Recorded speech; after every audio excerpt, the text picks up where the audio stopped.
out of our 41 students, 28% do have individualized education plans, but that's a constantly evolving number. And so lastly, in terms of enrollment, it hasn't quite started yet, but soon.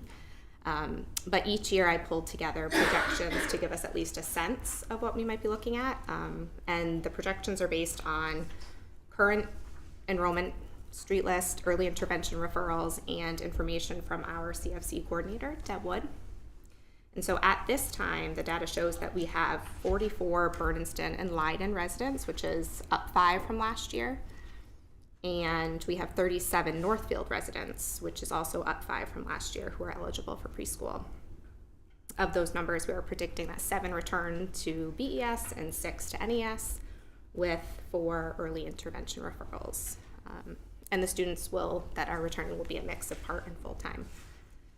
And I'm hopeful that the application will be up and running and available to families by early next week. And now we'll turn it over to Jordan. Great. I'm going to steal your mic. Oh, yeah. Good. Okay, thank you, Maren. And not in the presentation, but I just think worth mentioning is we are 3-time recipients of the Playful Learning Grant, which is not just for pre-K, but goes all the way to 3rd grade, right? And there's only a few schools in the state that have got every iteration of that grant. So, and Maren wrote those grants, so great work there. So yeah, I'm going to get into the numbers a little more, and what we're looking to propose are big changes. I think it would be inaccurate to say that we're doing small tweaks this year. We're looking to do some bigger changes, and so we prepared a memo and that looks and provides a lot of numbers, and I'll try to break those down a little bit. In terms of the context, I think it's good that we're talking about tonight on the night that we're going to look at adopting the FY26 budget. So the specific budgetary context is that from the revolving fund, we have $220,000 appropriated in this year's budget. And that's more than we bring in. So on page 2, in the second table, our projected revenue for this year is $148,000. And we're appropriating $220,000. So not to get into a ton of numbers, but just thinking about that, right? One would think, well, you can't do that forever, right? You're only bringing in a little less than 150,000. You're using 220. That math doesn't work long term, and that's correct. That wouldn't work long term, and so that's kind of one of the jumping off points for thinking about why we're proposing changes to the tuition. And what I do want to also say is, please don't worry. We came into the year with a $380,000 balance, so it's not as if we'll be bankrupt at the end of FY26, but we're thinking about long term, as people have talked about several budgets ahead. So we want to make some changes to make the program more financially sustainable. So you can see in the first table on page 2 that there's the sliding fee scale that's currently being used. So on a monthly rate, some families are paying as little as $101.95. And that's extremely generous, the sliding scale that we provide and the support we provide for families.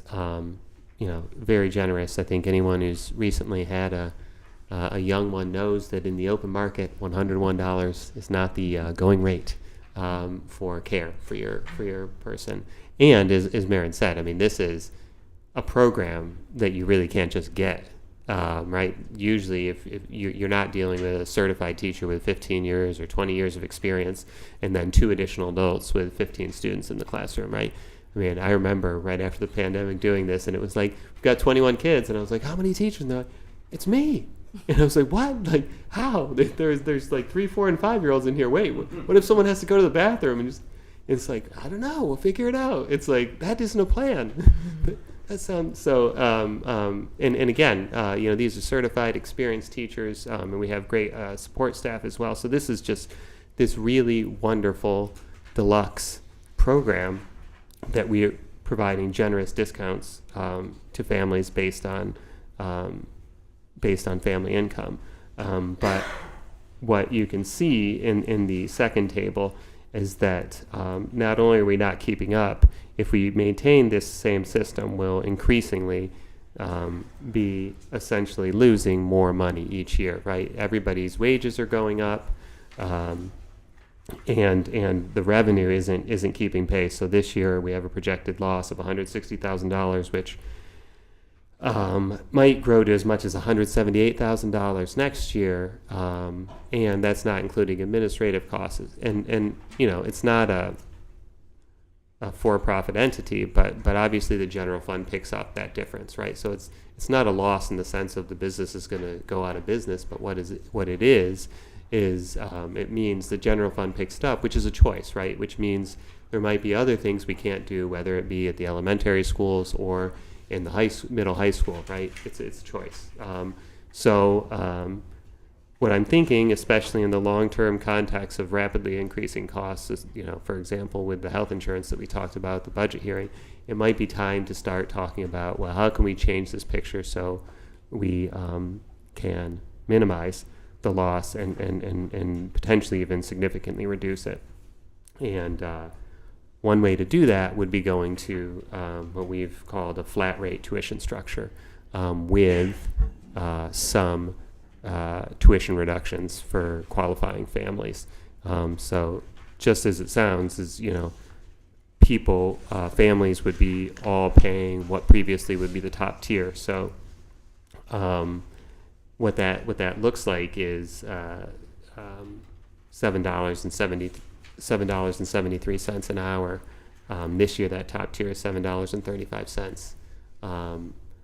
And so what would happen is instead of a lot of families paying different rates, almost all families would be paying what is now the top tier, which would substantially improve the revenue picture. So again, looking at page 2, we could increase projected revenue under the proposed flat rate tuition system up to $215,000. So under our current sliding scale, where there's discounts based on family income, we might only have $155,000 of revenue, which would mean the loss would grow. If we went to the flat rate, the loss would go down substantially to only $118,000. And maybe we could also then consider other changes over time to continue to shrink that loss, because again, a lot of the other expenses in the budget are going to increase, and if we want to continue to appropriate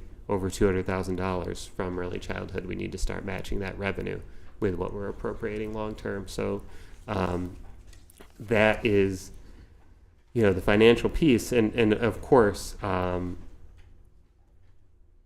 early childhood is just one piece of what I think over time will have to be a multi-pronged approach, right? We talked about the insurance costs likely not just being a one-year thing. It's probably going to be a multi-year, maybe 18 to 20%.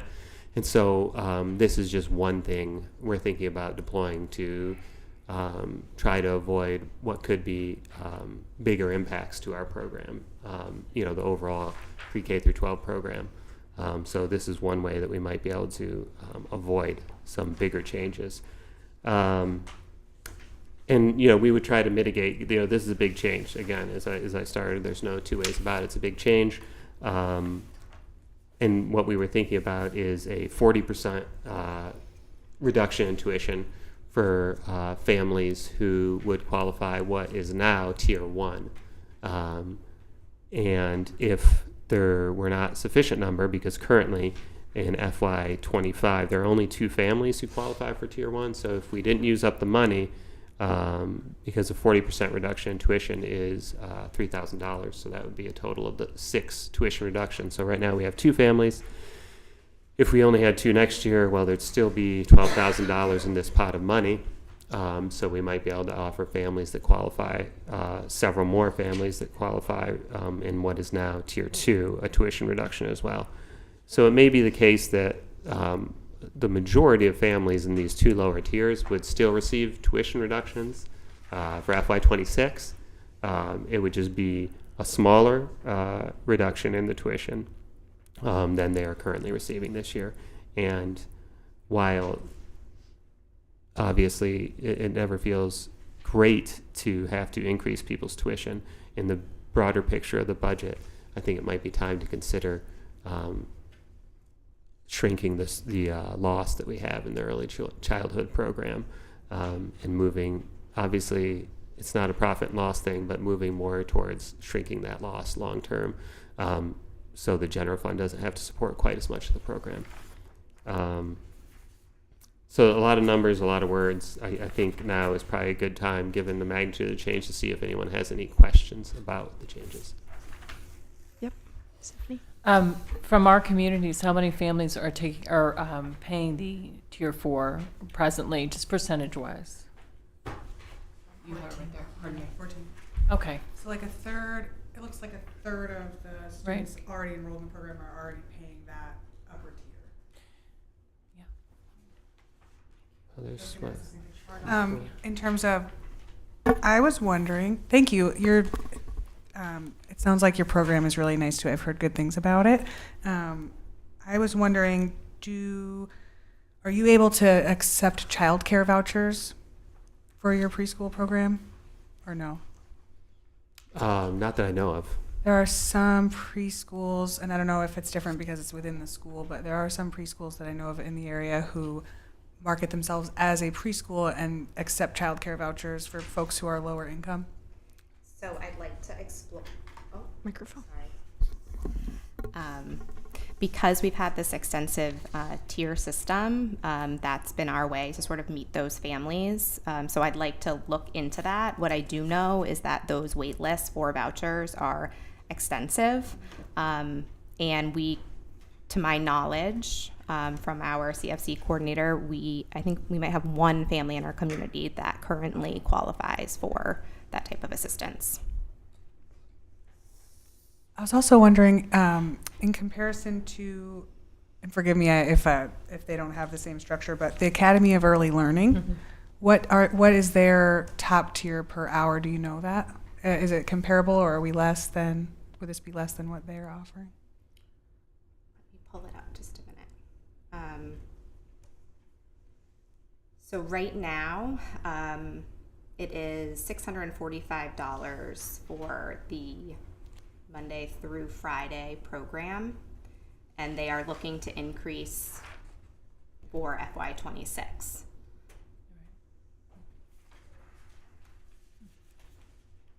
Yep. Go ahead, Renee.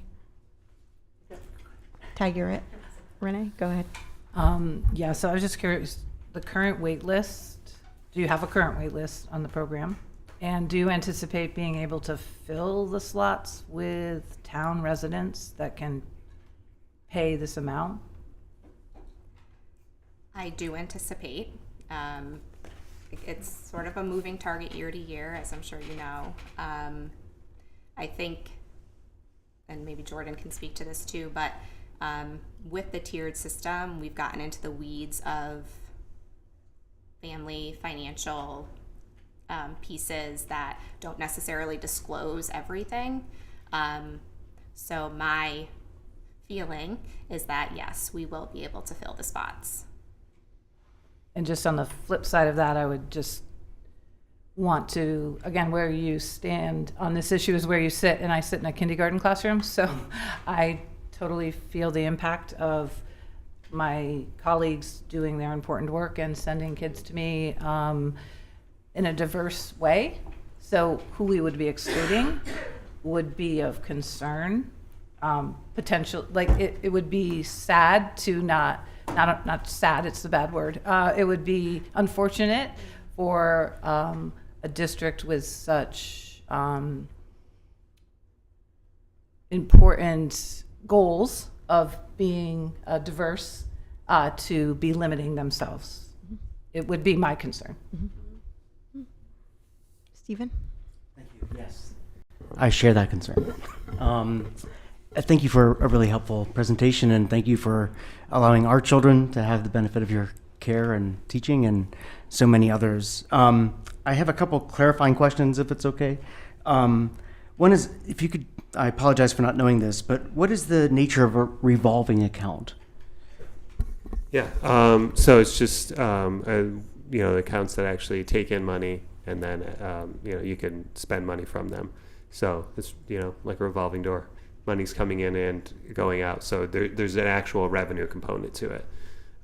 Similar to school choice, that there's money coming in and you can have expenditures. So same thing. This is the only program. Or user fees, right? These are the few opportunities where schools can actually charge for things. And obviously school choice isn't we're charging, but we're receiving essentially tuition from other districts. So may I ask, the revolving account just operates at a loss? No, it was built up over time. So what happens is, we can decide how much we appropriate. So the program operates at a loss, but the general fund picks it up. So it's that not all expenses for the early childhood program are borne by the revolving account. So what happens is, the town assessments support for, you could think of it as the salary of a teacher rather than the revolving account. Thank you. And may I ask also, if there is a thought as to how the 6 families would be chosen from a set of more than 6 families? Yes, we have thought about that. So I think, the tier 1, so the people who can display, through the various methods, tax returns, et cetera, that they qualify for tier 1 would receive the highest priority. So if there were 6 families and qualified for that lowest tier of income eligibility, they would be first. But to your point, if there were, similar to what we have now, 2 and 7, the 2 families who qualify for tier 1 would get a spot, and then there would be 4 spots remaining, or tuition reductions remaining, and we'd do a lottery. So if it was 7 families and there were 4 spots, the first 4 who were drawn are in, and unfortunately the other people would then have to pay the full price. But they wouldn't be able to, likely. Well, frankly, if they're in tier 2, they're not going to be paying. They don't have a sudden windfall to pay full price. I wouldn't expect. Yeah, not necessarily a sudden windfall, but I think I think the best way to put it is, although we ask for a lot of information, and we hope the veracity of the information is perfect, we aren't necessarily set up, like the IRS or someone else to be Forensics. Always right, the best arbiter of that information. So, thinking of it from an administrative perspective, it may be the case that we don't, and this isn't an accusation, it's just we may not have the best methods or knowledge of everything. So we get the information, do the best we can, and then it qualifies. But it may be that, for example, people have, whether it be other family members willing to contribute. I'm thinking about my own. I remember, there was a specific school, my mom said, hey, if you want Iona there, all right, now I'm interested. My mom was willing to get involved. And I think, there are situations like that with other families as well. Yeah. Thank you very much. Yeah. So just a micro soapbox. We'd like to think ourselves as a nation where we have a Horatio Alger, pull yourself up by your bootstraps and get ahead. But it turns out the United States, among all wealthy countries, has the lowest rate of movement from the lowest quintile income to any other quintile. So we have done an admirable job of creating a system where it's very hard to get ahead. And getting ahead starts in age 3 or 4 or younger. And the other part of this is that kids don't vote. And these 3 and 4-year-olds aren't represented at this table. We're acting as their custodians for their future, and I can guess the way that they would vote. And I think the way that we construe what a loss is in sort of an artificial constraint, and we could construe this as a gain instead of a loss. The gain is that we're able to accommodate all students who want to start in age 3 and 4 and give them the best shot at a kindergarten time that they can be best prepared for. I care for a lot of kids in this age range as a family practitioner, and if the kids did not have this preschool program, things would fall apart pretty quickly for more than just the education reasons. I would ask that my sense is that we can consider tabling this idea and consider other options and press pause for 1 year and continue to use the sliding scale. But I can't imagine, I would never vote for this particular model because it's too exclusive and we'd lose too many families. And this is their first interaction with the system. And to have your kid excluded because you can't afford it from the public schools for the youngest kids seems to me not really the social contract that we have with our communities. Thank you. Thank you. Michelle has her hand raised. Michelle? Yes, so this program has grant funds, correct, going towards it? Not in that respect, no. Not that covers operating costs of the program. So there's a professional development component that is for pre-K to third grade educators. That's the Playful Learning Initiative. There are no grant funds for this program? No, There used to be. that's true. And when did they get eliminated? Or are we thinking more is going to get eliminated? I thought there was There was the UPK grant. a program that was grant funded for the preschool. I mean, I know it didn't pay for everything, and I know we've been operating somewhat of a loss, but there's nothing available in grants? Currently, there is not anything available.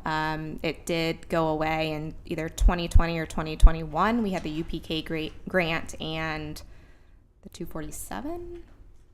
But that has since dried up, and we have not been eligible or qualified our specific area for any additional grant funding. There is the CPPI grant, but we don't actually, we're not eligible for that.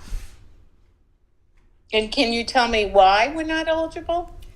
With the CPPI grant, you have to have a certain number of early childcare partners in the area. And at this point in time, I believe we have 1 or 2 in our 3 towns. So we don't meet the criteria for that grant.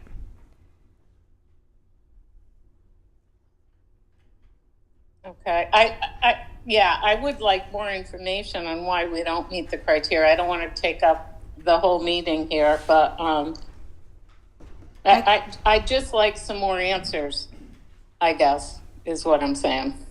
And I can get that for you, Michelle, if that's helpful. I could send that your way.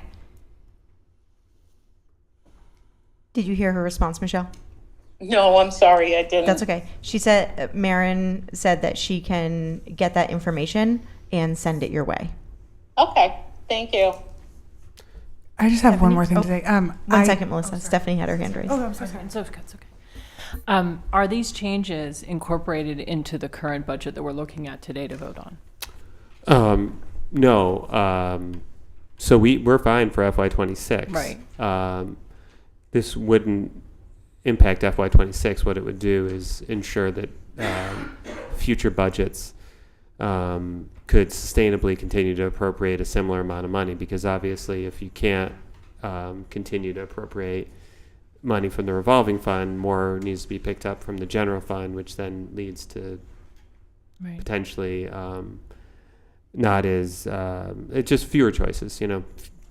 The choices become more difficult. Is this program restricted to only someone who would live in our district? It's not restricted in that sense.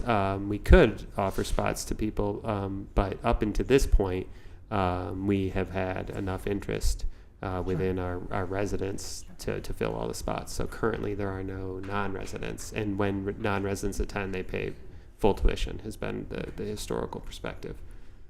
Would you be willing to present us with something that would be on-ramping this, a less drastic kind of implementation of it? I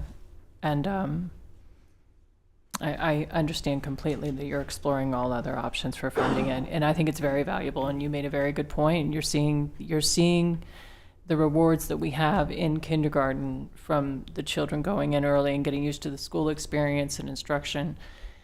it complements. It seems like a lovely program. And probably one thing I neglected to do appropriately is frame, why the program exists, right? Like, so I mean, the program exists to service special education students that in fact require a full day program.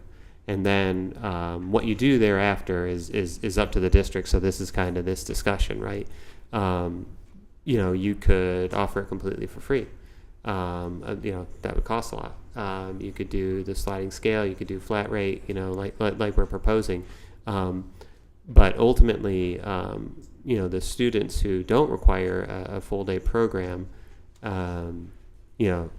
that's why the tuition aspect exists, to defray the costs of having to run that program. So to choose to run it at a loss is a choice, we can make, certainly.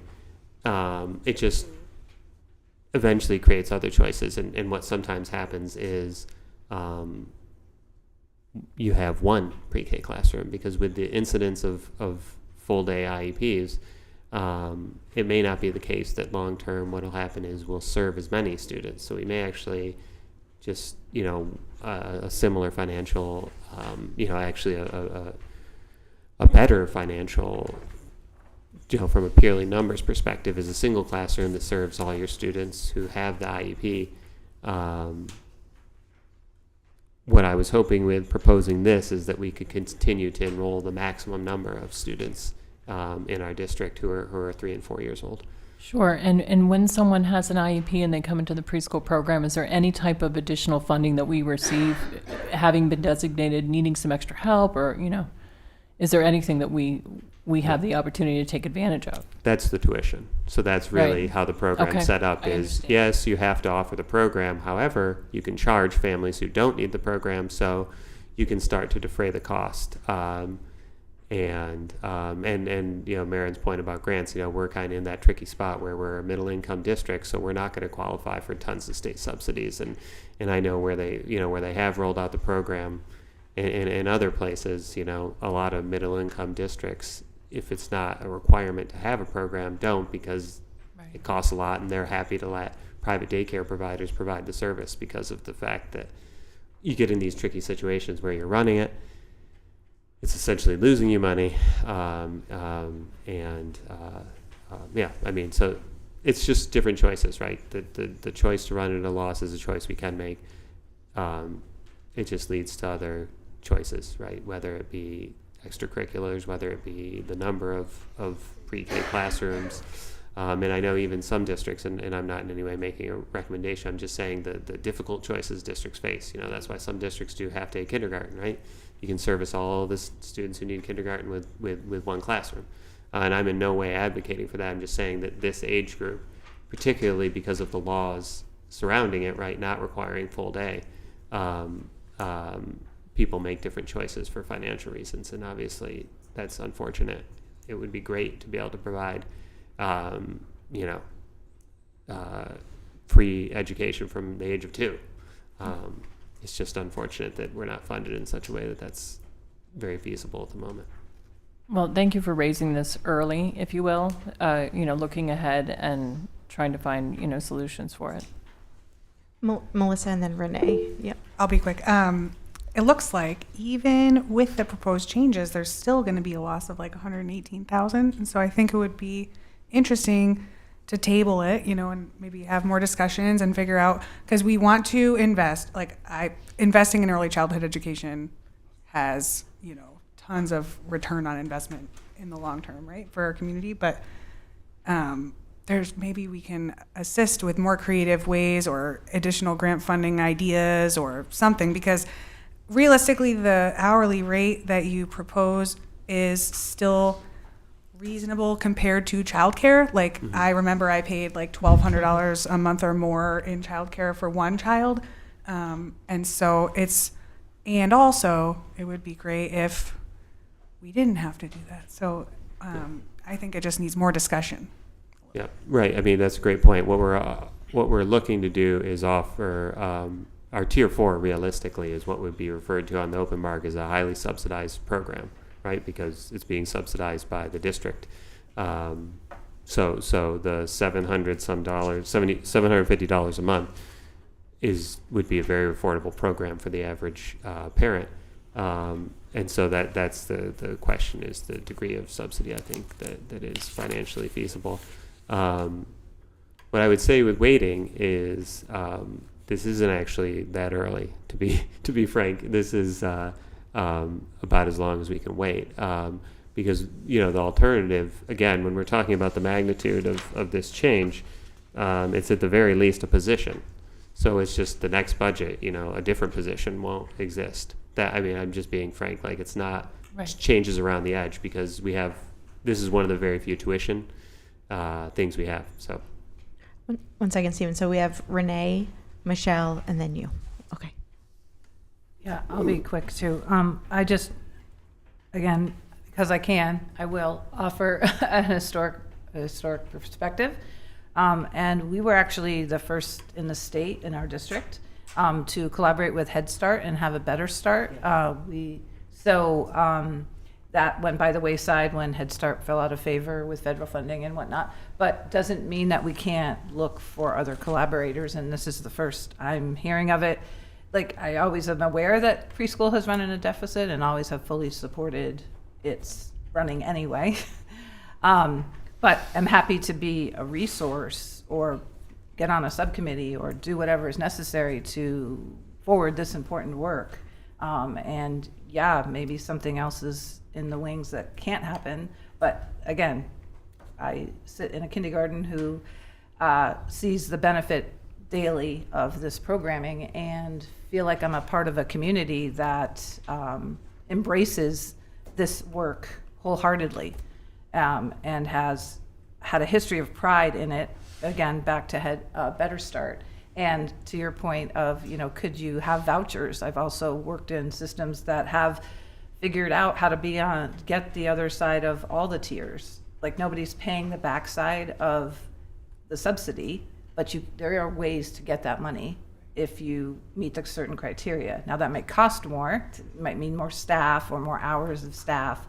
But again, I have a somewhat knowledge that I feel is fairly vast, that there are potential ways to work this out. Michelle? Sorry, I was talking. I was on mute. I'd like to echo some of what Renee has been saying.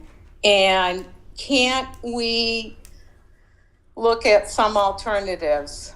Even if we have to go outside to like Greenfield, or, Leiden's pretty close to Greenfield. When my kids were in preschool, I had to take them to Greenfield. I'm not saying Greenfield's the only choice. I'm just saying we are going to be faced with some very serious strategic issues. And I would like to look into all possibilities, all alternatives that may be out there. And I remember the Head Start program also. So I am willing to wait and see what alternatives there may be out there too. Okay, thank you. Stephen? I'll be quick also, sorry. So my reading here is that, as you mentioned, there's a $60,000 difference between the flat rate and the scaled rate, or sliding scale. Is that correct? So I would just say, this is a moral choice, and $60,000 and a number of kids not able to start their education at age 3 in a supportive, wonderful environment seems to me a terrible exchange. And especially because, again, they're not here. They don't get to advocate for themselves. But they would be here, and they would be an advocate. So I would ask that as a motion, if it's okay to entertain one, that with much appreciation for these initial ideas, that we table this current proposal and use time prior to our next meeting to take up Renee and others' knowledge of the community and possibilities for other funding mechanisms, while also recognizing that we may end up back at $60,000, and that those kids who are 3 and 4 and need a leg up in the world, I don't want a Hunger Games situation where we're making decisions around this table about who gets to do that without a very deep sense of what is lost with the flat rate that is proposed. So there was a motion to table it till next month when we have more information. Is there a second? And then we can have discussion. Second. Okay. So we have a second. I will pipe in here, and I have 2 questions. One, is it even possible to get enough information for our next meeting to come back to us with a different idea? Or my second suggestion is that we don't actually table it, but that we continue with the sliding scale as is. That would be a different motion, right? And then we have more of a year or so to work on this situation that has come up. So I guess my question more, right, if we provided a month to table it, could you come back with a second, or do we need more time? I'm going to do 2 pieces to this response. So the first piece, I would continue to put a even finer point. So in terms of the benefit, even at $750, it's subsidized. But what I guess the problem, and maybe I haven't conveyed this accurately, we don't really have the wherewithal to know that the subsidies we're providing right now are actually going to completely to families that don't have the economic ability to pay, because we only have some rough means of measuring income. Right? Again, we're a school district. We're not able to like subpoena information to confirm things. So I think that part of our issue is if we knew for certain that every single dollar was and every single measure of income was perfect, I think that we may even have a different way to structure this. So I think that that's part of the issue that we're trying to deal with is we don't even know for sure that the current sliding scale is actually really equitable.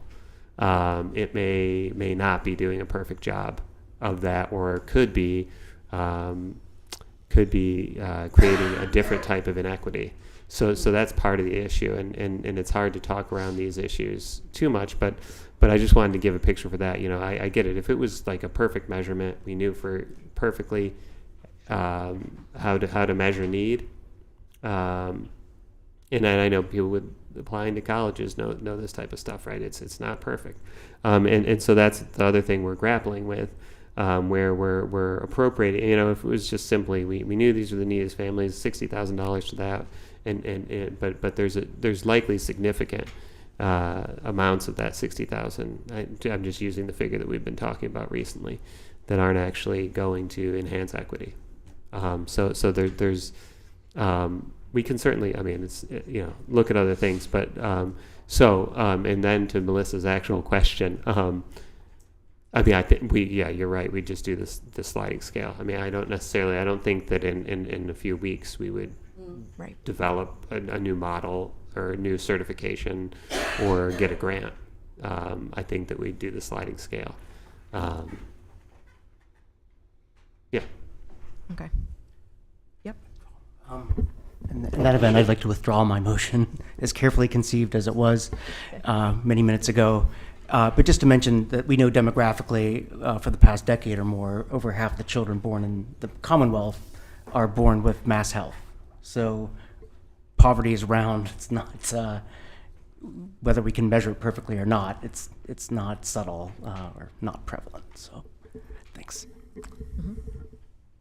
Yep, Tricia. what a tough issue, right? I'm a former early childhood educator. My son started out at I'm looking at Steve because we both started our families in Jamaica Plain, the best neighborhood in Boston. And my son was able to attend what was called the Early Learning Center West in the Boston Public Schools that provided free, full day, extended day education to children who were 4 years old in a fully integrated program. He was so yeah, great. Early, I was lucky. I got in. And I want to thank Marin for her leadership of the early childhood program. I think, am I right, that kindergarten, I don't know if it's both or just one, have gotten those rain suits, people, the cute rain suits. They're gonna be unpacked. They're in a box. They're in a box. Those, I've been stealing the yes. free So let's bring that good stuff up through the grades.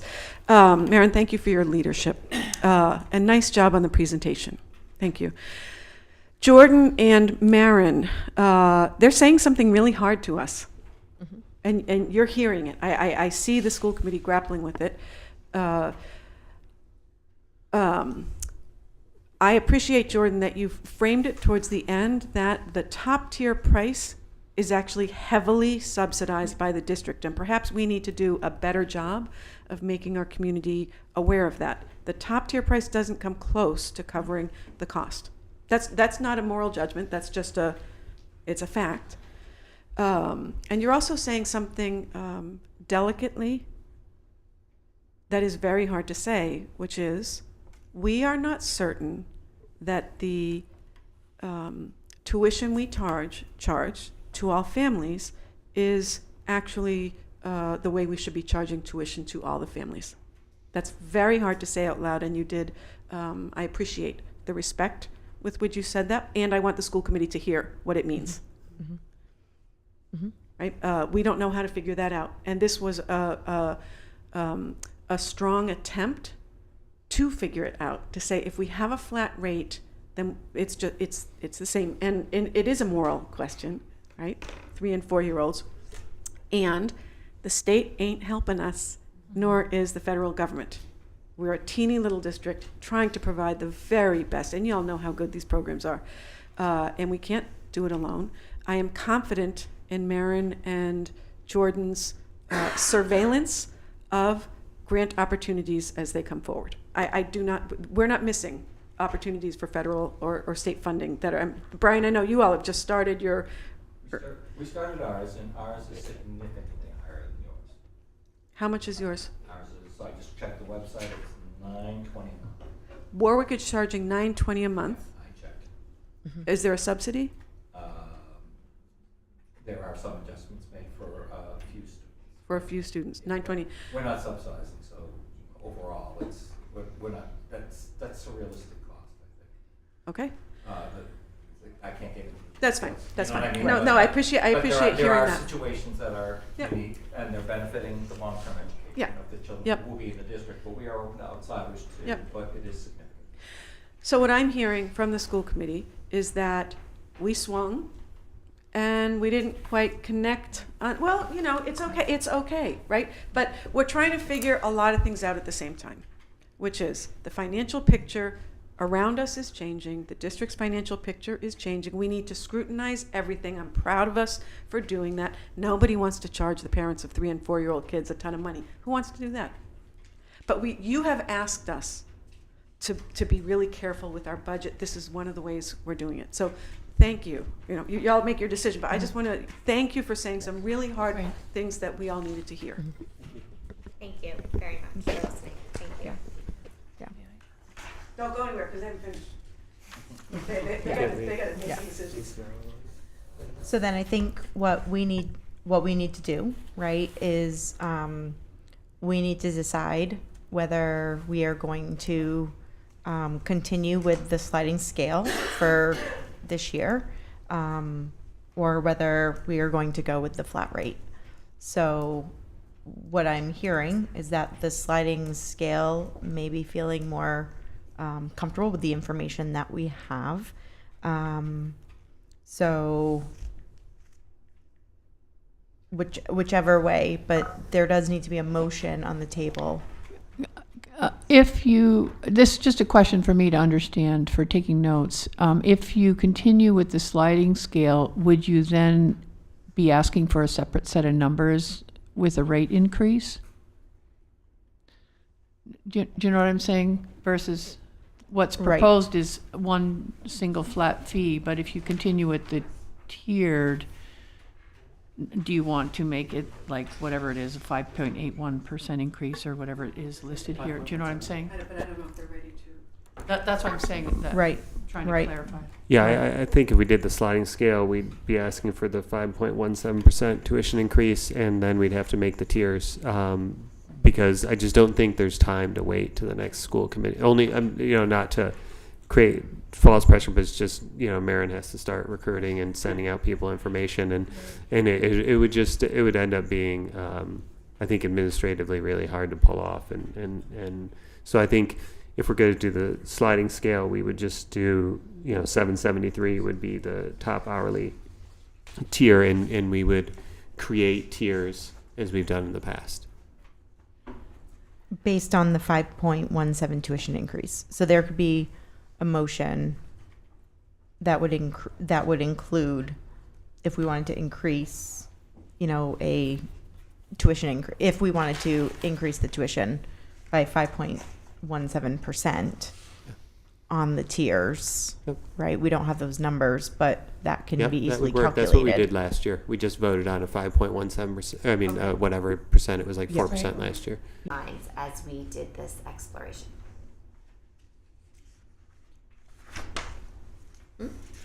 First. Oh, and I'm first. So we're going to jump right in to our findings. And of course, as we often do, we want to start from a place of strength. And we know that we have many strengths within our district. We're going to run through this list and then give you a couple little sneak peeks. So what comes to the forefront are strengths among our students, their insights about their experiences in our schools. Another really important strength involves the adults in our schools who know our students so well and who are so student-centered in the work that they do every day. We also know that our district and our schools have very strong community ties. Faculty and staff are very connected to the community. Many of them are members of the community and fill multiple roles, right? We have staff members who are also parents within our schools. There's a really nice interplay among the community. And there's also a sense that our schools and our districts are moving in a positive direction. I want to offer a couple of little peeks into these strengths. In meeting with our students have a really good sense of what makes for a community where they learn well. They could really speak to, when the classroom is like this, I can do my best learning. When this is happening, I can't. They also had a really good sense of what they are passionate about, what they want to be learning. Kids talked a lot to me about science, about writing. They really know what they want to learn. And we also came across with the sense that our community knows that our teachers care about our students. And teachers and other staff members make sure that Annie and I, as new leaders, have the information that we need. When something comes up, someone's always saying to us, hey, before you move forward, there's a really important nugget that you need to know. And I would say that's like to a kid. There's been no situation where I've had a question about a student where a staff member hasn't had like a really deep insight about that student because they know them so well. And I think that's pretty unique.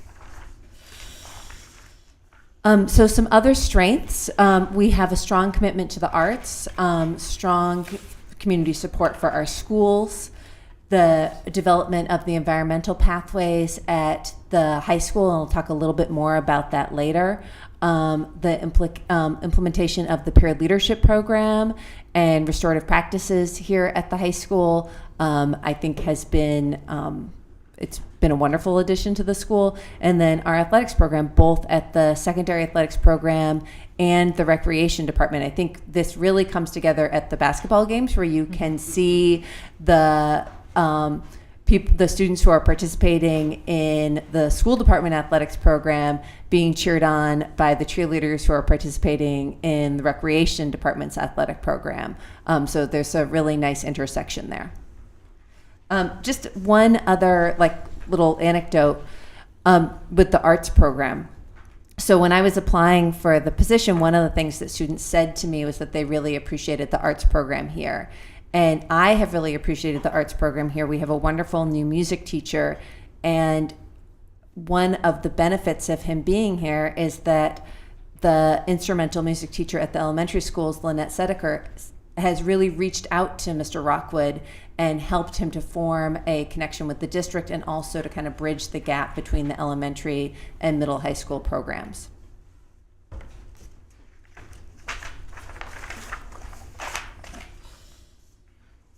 So for areas of growth, that was our next step. We identified a number of areas where the district where we need to grow. We identified curriculum, professional development, some instructional practices, and differentiated instruction. We are really looking to create time for teachers to be able to work together, to be able to have vertical alignment and horizontal alignment, and then also just to create practices that fuel excellent teaching, like establishing practices of learning walks, which is not something that's currently in place, but that we would love to see.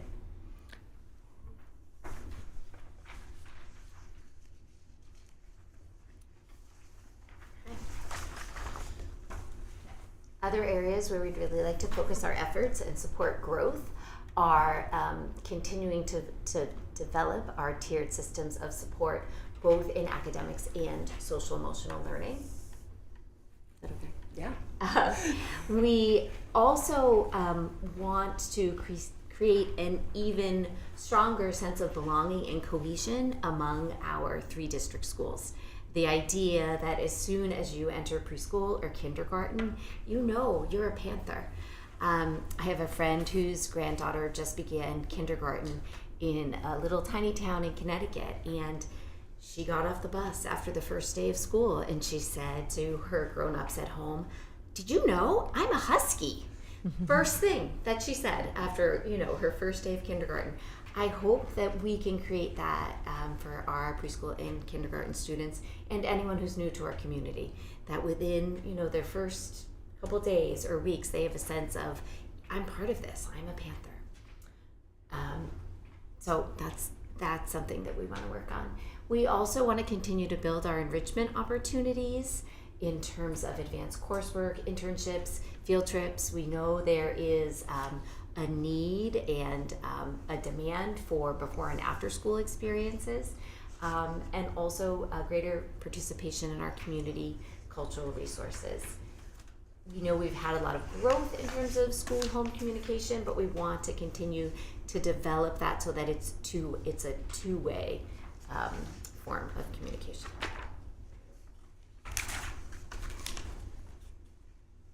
So last year at this time, you had a similar presentation from other new administrators, and so we wanted to kind of recognize some of the work that the priority areas that they had identified that have really been successful over the last year. I think there really has been improved communication and outreach between the schools and families.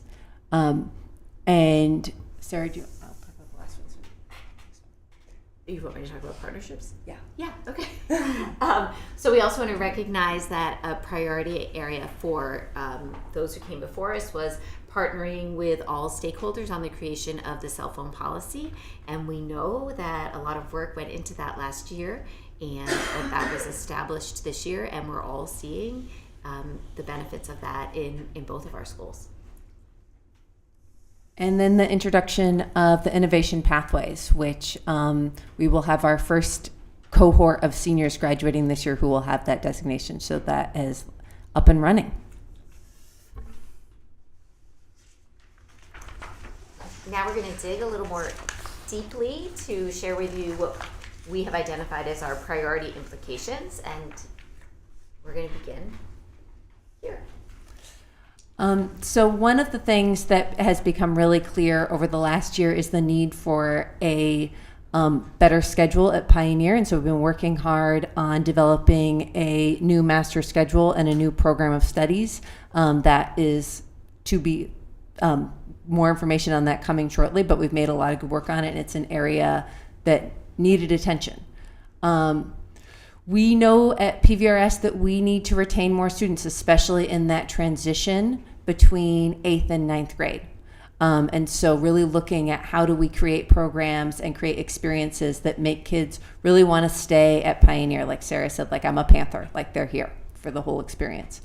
And that ties in into the next thing, using information from our 8th graders to really listen to them about what is the experience that they want to have here. And to continuing to develop relationships with local groups and community members. This will be particularly important as we develop our innovation pathway, because that has an internship component for students. One of the things that I am looking for is ways to implement regular feedback from students, from the community, from faculty. I think that we have some good systems in place for talking to the faculty, but there's work to do there, and there's definitely work to do around ways for me to hear from students and from students to hear from me and with the larger community.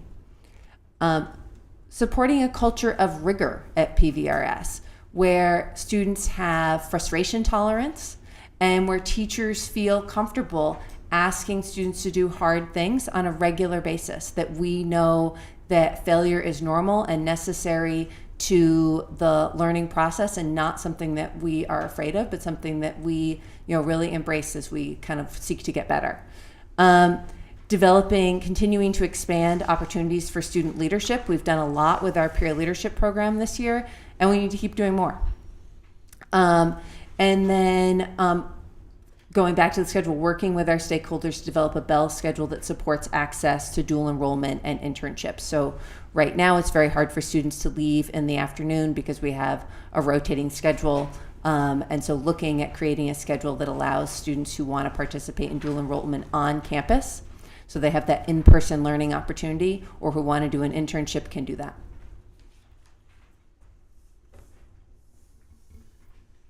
Okay.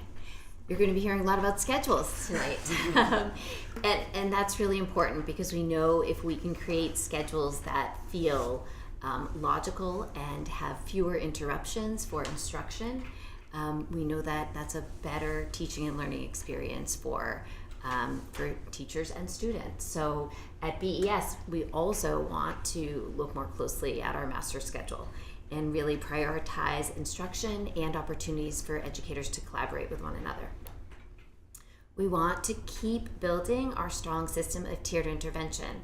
As you know, we've had reading and math intervention for quite some time, but we've made a shift this year in terms of an even stronger focus on our math intervention. We have math intervention teachers now at the elementary schools, and we're doing some great collaboration with the U.S. Math Recovery Council to get some excellent professional development focused on math intervention. We also want to build our tiered supports for social emotional learning. We all know that those pieces go hand in hand. We can't have academic success without social emotional success as well. We are on the cusp of recommending a new math curriculum for the elementary schools, and so an important priority is providing robust support for that implementation. And that's in the form of professional development for teachers and time for teachers to really dig into those new curriculum materials. I also see an important priority is expanding the use of responsive classroom practices across all aspects of the school day. We have several key components of RC up and running in our building, and there are more pieces that we can layer in. We have plenty of expertise about responsive classroom in our building among our educators, so we just I would like to see us tap that a little more deeply. Another priority implication is aligning our implementation of Second Step. Second Step is a social emotional learning curriculum, and I've discovered that we have various editions of Second Step in our building, and I want to ensure that we're all using the latest edition that has the most current resources. It's all there. We need to pull it all together and align it. I'd like to continue to foster consistent communication with faculty, staff, families, community members. We're making really great strides in that. Although we've had a few glitches with Parent Square, it really has become a great way to get information out quickly when there's a time of urgency, when we need to get something out, within minutes, and then also for ongoing communication in terms of distributing both our school-wide updates, but also real-time snapshots of what's going on in the classroom. Teachers have real ease in getting information out, photographs, and just quick tidbits about the school day. We want to continue to develop relationships and collaborations with local groups, community members. As we said, there's a lot of really positive energy between the community and the schools, and I think that there are more ways to formalize that and expand what we're already doing. And of course, I'd like to continue the work of the Playground Committee. Anyone who has spent time at BES knows that our playground is a magnet. We have a beautiful space. Our students are outdoors a lot. They're on the playground all day long. And our broader community is at BES on the weekends after school, and we want to make sure that that existing structure is as structurally sound as it needs to be, and we also want to explore updating some of that equipment because it's showing its age a little bit.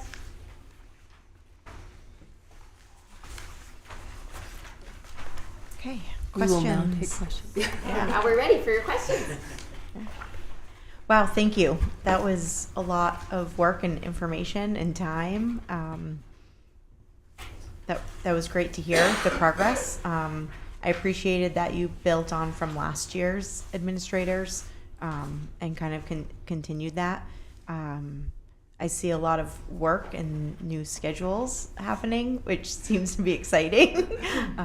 So I think that's great. Yeah. Anyone have any questions, comments? Thank you. It's so exciting to see how energetic you both are about all of these new initiatives. So it's really going to be great to see moving forward.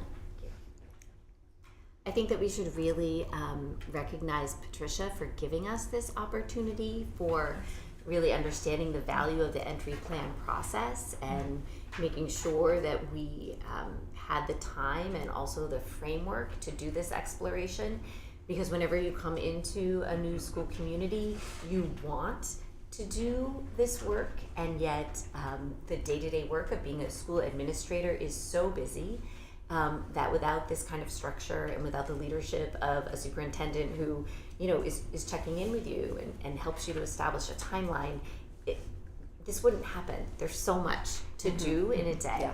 So I'm really grateful for that structure. Thank you.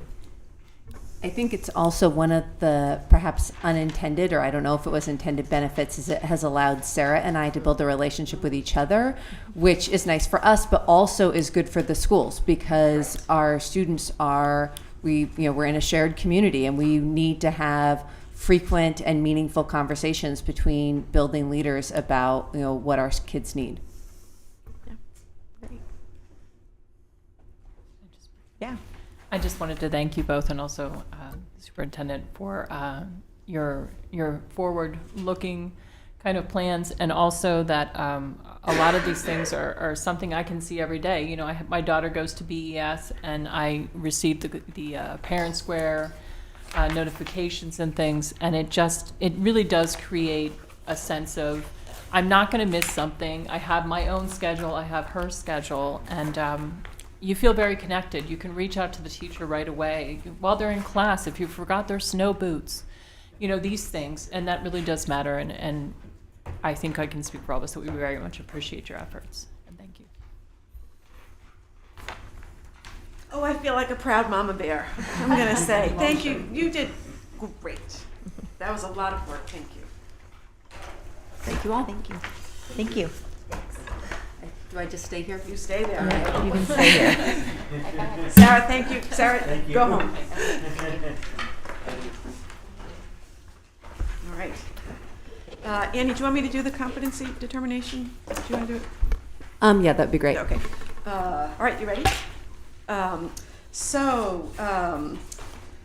We shared this information. You've got a memo in front of you and two folks at home. The Teaching and Learning Subcommittee reviewed this information and recommended forwarding it. There is no action that the school committee needs to take at this time. The competency determination is in the news these days because in November, Massachusetts voters passed question number 2, which was the ballot measure eliminating MCAS as a graduation requirement. It gets a little technical. There is a thing called the competency determination. MCAS was it. MCAS may not be used anymore, so schools have to figure out something else in addition to their local graduation requirements. That is the competency determination. We're off the hook right now. Because of the timing of things, all of our current seniors had already met the state's competency determination at the time, which was MCAS. Then the ballot measure, we're safe, we're good for this year. So there are other districts that are having to scramble and figure things out.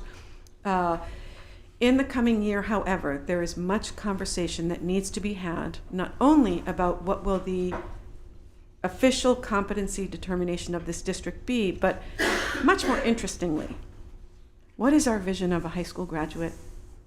How will we know that our kids are ready to graduate? How will we know that they have truly earned a diploma? What does it mean to us? That is rich, interesting conversation that school committee will engage in. Annie will lead conversations we need to bring in our community. That will be great stuff. For now, I wanted to kind of cross our T's and dot our I's. You don't have to approve a new competency determination right now because all of our seniors already passed MCAS. Moving forward, MCAS will not be part of it. You may have seen something in the recorder about a district in the area that this week tried to have MCAS be their local competency determination. We wouldn't do that. That's not going to fly, I think, with the courts. Teaching and learning. That's what I was looking for. Yeah. Anything else you? Exciting work. Thank you. Yeah. Thank you very much. Yeah. Okay. Yeah. Yep. I wanted to check which subcommittee would be spearheading it, and it looks like the teaching and learning, and then it's kind of on pause until the director Yeah. of teaching and learning. I think we need joins. to schedule like coffee, energy bars for Ms. Zevi Steinitz, Yeah. because I keep saying when Zevi gets here. Yeah. Yeah. Yeah. Okay. Okay. Great. Thank Great. you. Thank you. Okay. Math. Aaron Scanlon Amy, will you come and? Yeah. So I am delighted to introduce Aaron Scanlon Amy, who is partner to Annie Scanlon Amy. He is a veteran math educator and curriculum developer, so much experience as an educator. When we were taking a look at the math program here, we knew we needed outside expertise. I put something out. I posted a short-term gig for a consultant. We had 2 applicants, one of whom was Aaron. I sought the guidance of the State Ethics Commission because he is married to our principal. We don't want to engage in nepotism. We followed the State Ethics Commission guidelines. I filled out a form attesting that, yep, he was, of the 2 candidates, he was the candidate that we needed, who was better qualified. So I want to put that out there so there's no question about it. We have 2 memos in front of you tonight. There are 2 pieces to this conversation. The first is about making a transition from our existing math course pathway. We use something called integrated math 1, 2, 3 at the high school level. We are making a recommendation, and Teaching and Learning had a great discussion about this last week, to the traditional pathway. And then secondly, afterwards, we are making a recommendation to adopt the Reveal math curriculum for the high school. And with that, I am going to stop talking and hand it over to people who are far better qualified than I to talk about high school math. Hello again. So I am just going to give a brief overview of what it means to move from integrated to a traditional pathway. And then I am going to let Aaron answer any questions that people have, because he can do that with much more specificity than I can, having taught math for a long time, and having really reviewed both curriculum pathways. And then, I'm sure it'll be a back and forth.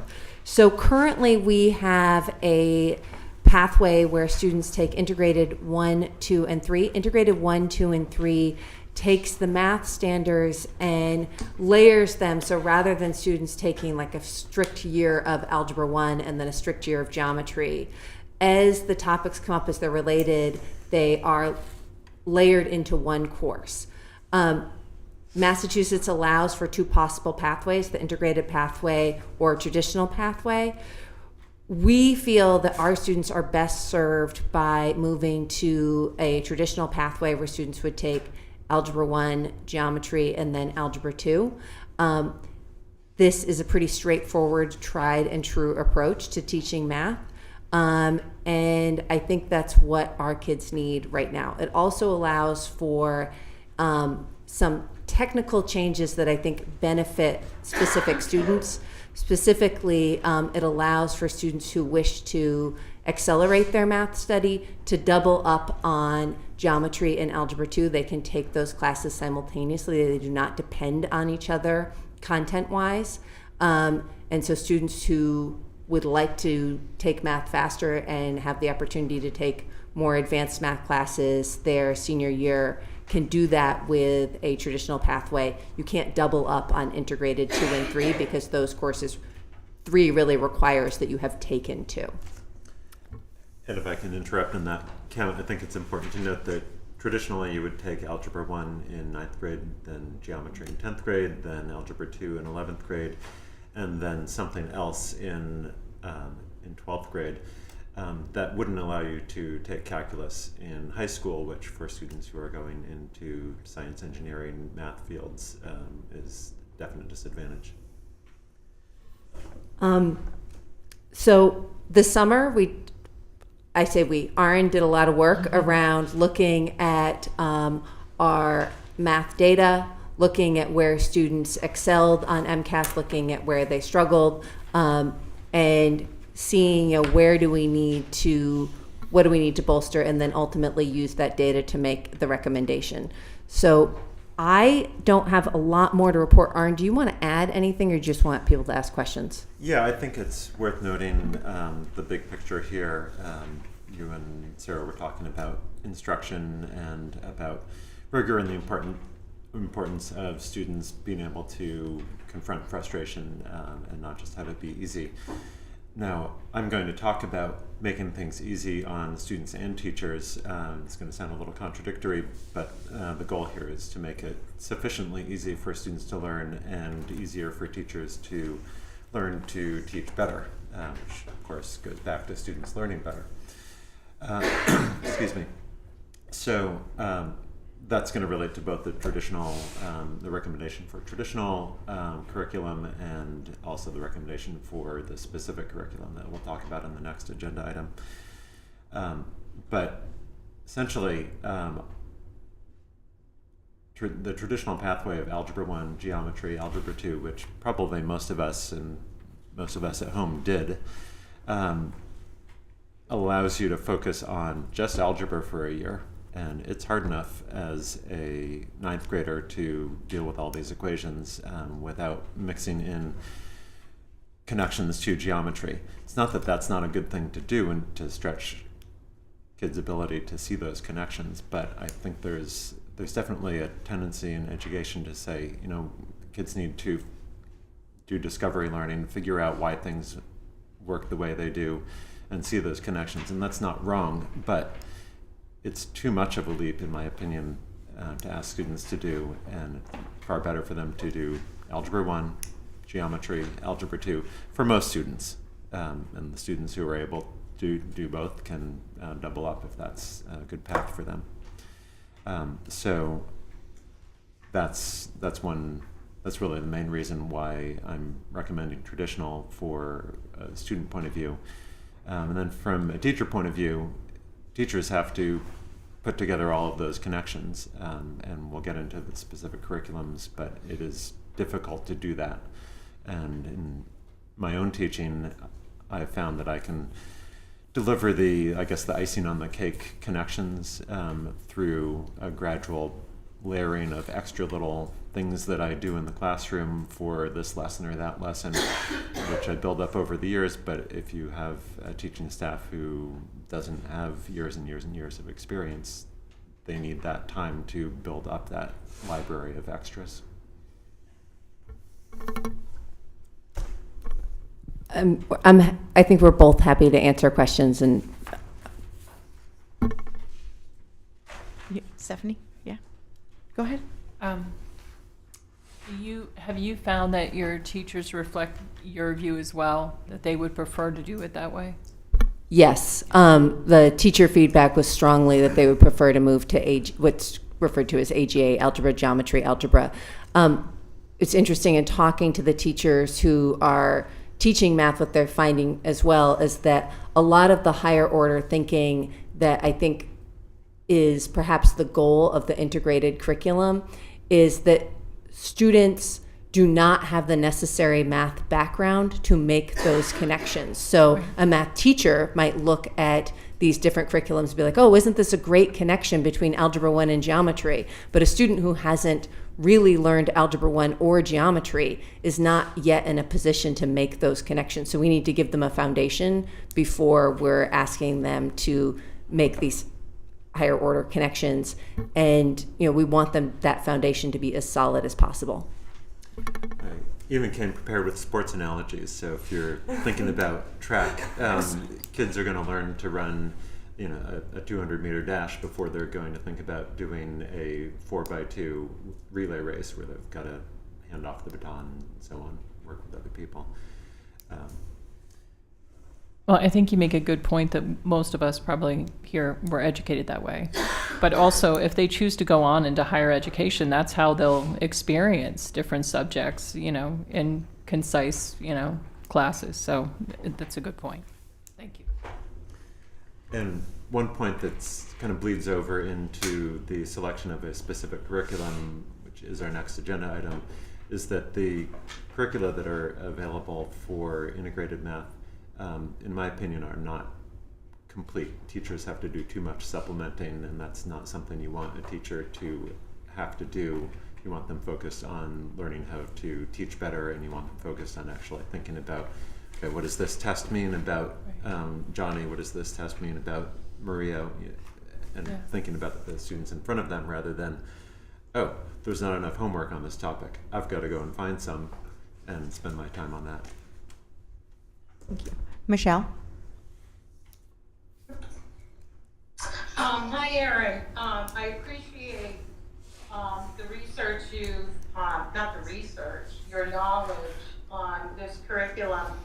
But over the past 5 or more years, I've heard we had to move towards integrated math, and it was going to be wonderful things, and our scores obviously did not show that in the MCAS scores. So since there will be no MCAS and the school committee is charged with student outcomes and looking at data, what kind of data will we now see for this new math curriculum? And how can we know that our children, our outcomes will be doing better since there won't be MCAS? So whether this is good news or bad news to the people in the room, we will still have MCAS. So it won't be a graduation requirement, but students are still taking it. I just loaded the files. We are still going to be using MCAS data to look at student learning, to look at our teaching, and to assess, are we meeting the needs of the students in front of us? I think also teacher level data in the classroom, part of what Aaron was saying is that when teachers are looking for curriculum, there's a cost to that. And part of the cost is not necessarily having time to look at classroom data as closely as we would like to. Classroom data is immensely valuable. To be able to look at your own students in real time and make determinations on what am I going to teach tomorrow based on how the lesson went today, that is the work of a teacher. And then again, kind of bleeding into our recommendation of a curriculum, one of the things that the curriculum we're going to recommend has in it is it has assessments so that teachers have an objective measure at the end of a lesson of how did students do on that lesson versus creating something themselves every time. And teachers are still going to create their own assessments. That's part of the work of a teacher, but not doing it from scratch is really important. So Michelle, we'll still be using that data. Okay, so that, when we go to the DESE report, that will still show up? I MCAS like every October still? Yeah, I can't speak directly to what DESE will report, but yeah, we will still be taking MCAS, and the state will still be providing us with information about our student scores. And I expect it will still be able to drill down to the question-based level like we can right now. Oh, all right, thank you. Okay, go ahead. So as I read it, you're switching over to the high school level in Warwick, and I know we're using, as I did as an elementary educator, the other model of math. Are you planning on doing a program that will support Reveal at your elementary levels and such? Because the investigations and other programs like that, they're not complementary? Is that what I'm hearing? Aaron can speak to this more. I don't think it's that they're not complementary. The elementary school curriculum doesn't have two pathways. The elementary school curriculum just has one set of math standards. That is correct. Every high school in the state has to make a decision as to what they're doing in ninth grade, if they're going to move to an integrated model, if they're going to go a traditional route. Many schools do choose integrated, but the majority choose a traditional model, and so they're really, the process of moving from the elementary standards to the ninth grade traditional standards, that should be pretty seamless. Okay, that's really what I wanted to know. Okay, thank you. And I don't know if we covered this earlier, but being on an algebra sequence makes it easier for students to transfer in and out of district. Mm-hmm. That's the second part. Okay, is there any further discussion, questions? Okay, seeing none, I would accept a motion. I'll make a motion to approve adoption of the traditional pathway sequence of high school math courses at PVRS beginning with the 2025-2026 school year. I'll second the motion.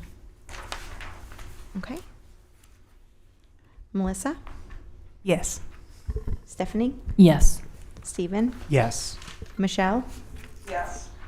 Melissa? Yes. Thank you. Congratulations. Thank you. And this is, I guess, after the fact of the vote, but we live in Amherst. We've sent our kids there for the last 6 years, and I don't know why I went to this meeting because my kids were in middle school at the time, I think. But there was a meeting about Amherst, and it had been doing integrated, and we're now back on traditional. And what stood out to me from the meeting was a number of students showed up on a school night to express their concerns about integrated, which they were living through and feeling confused about. Mm-hmm. Yeah. Thank you. All right. This is definitely Aaron's work, recommending a specific curriculum. So I am going to have him talk about my recommendation, which is a recommendation based on his work to adopt the Reveal curriculum for our students in grades 7 through 12, not 12, 7 through 11. And I will also, just kind of to provide a little bit of context, We have been, some of our teachers at the middle school level have been using this curriculum in their classroom this year and have had a good experience with it. So Aaron can talk about it in more detail, and then I'm happy to give fill out any context of how we've been using it on a smaller level this year.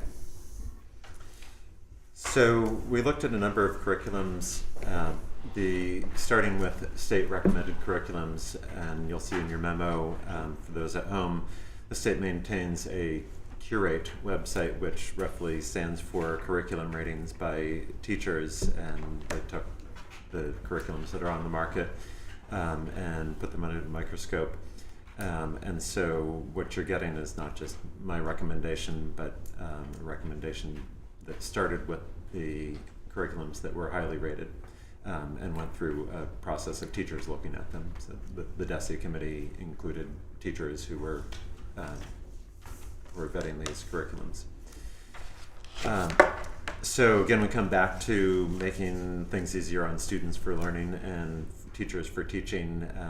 I'm recommending Reveal over the illustrative math curriculums because I feel that it's complete. It gives teachers everything they need to work with, whereas illustrative has a lot of interesting discovery-based lessons in it, but again, it doesn't have all the practice that students need.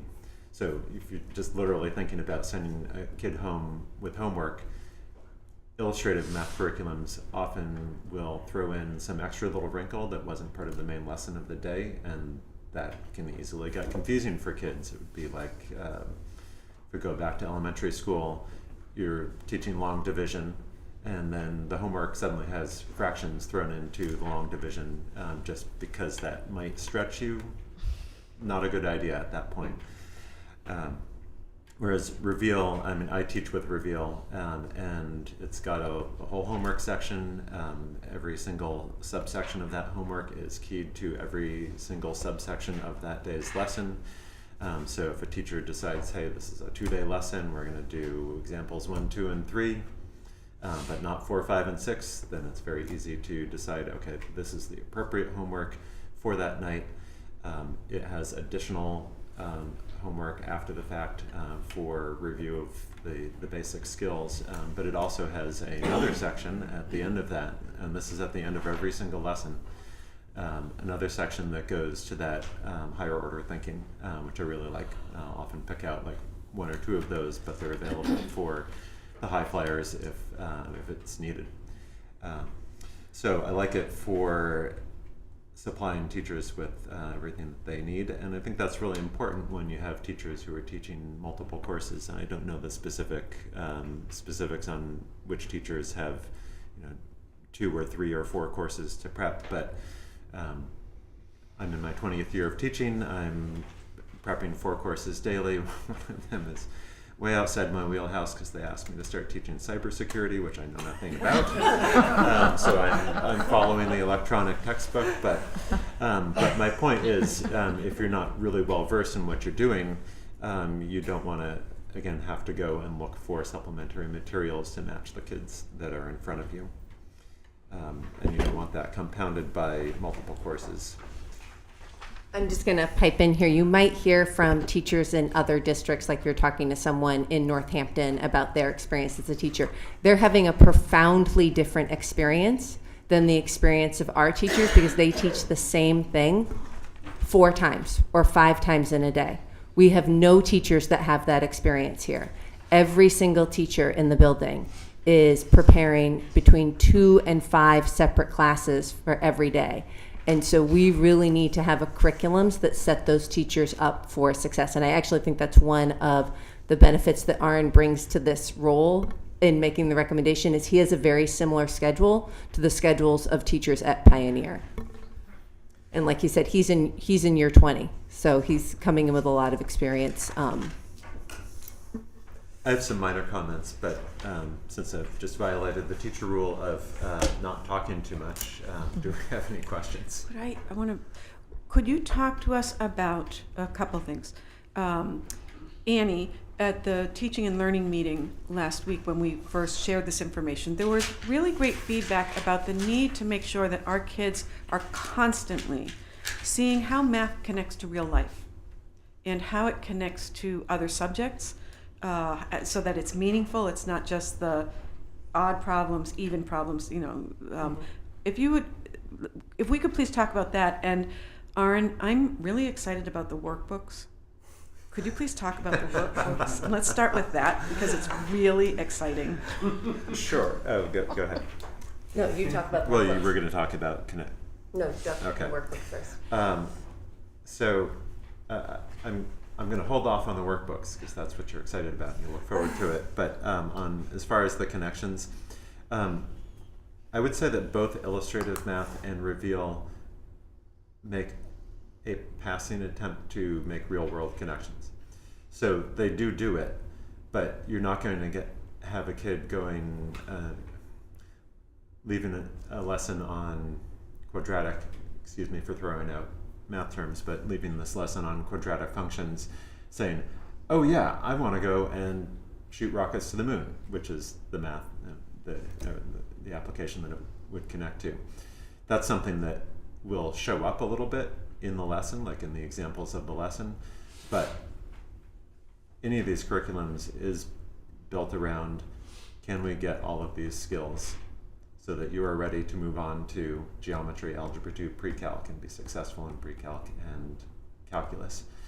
So if we're talking about how do we make the real world connections, that's extra with any curriculum. And those are the things that I will layer on bit by bit, year by year. Like I didn't have those things when I was in my first few years of teaching, and now that I've been teaching forever, I have them and I can throw them in more easily. But I think it's more important for teachers to be focused on a really solid nuts and bolts lesson, and then the extras, we don't like to call them extras, but the extras can be added in as they gain that experience. And I think a lot of that, because we do have a young math teaching staff, a lot of that falls to me. So while neither of the two highly rated curriculums do a really great job of making the real world connections, there are places that do. So things like 3-act math, which is phenomenal, and U-cubed. Yep, U-cubed, which are really carefully vetted real world connection platforms that teachers can use to pull individual or a series of lessons from, that are not teachers pay teachers. These are like literally coming from some of the best math minds in math education that we have right now. I would much rather have teachers spending their extra time looking at those resources than trying to figure out, okay, I need to pull together a set of homework problems for this kid who's struggling and a separate set of homework problems for this kid who's advanced because my textbook doesn't provide it. I also want to talk a little bit, Steve brought up earlier in the evening the importance of equity. I think what we see with math curriculums that throw in those wrinkles around, okay, we didn't actually teach this skill in class today, but now I'm just seeing if you can do it for fun. That really does impact equity, because if you have a parent who can sit with you, my kids are really lucky. They live with a math teacher. And so whether they feel like lucky about it or not.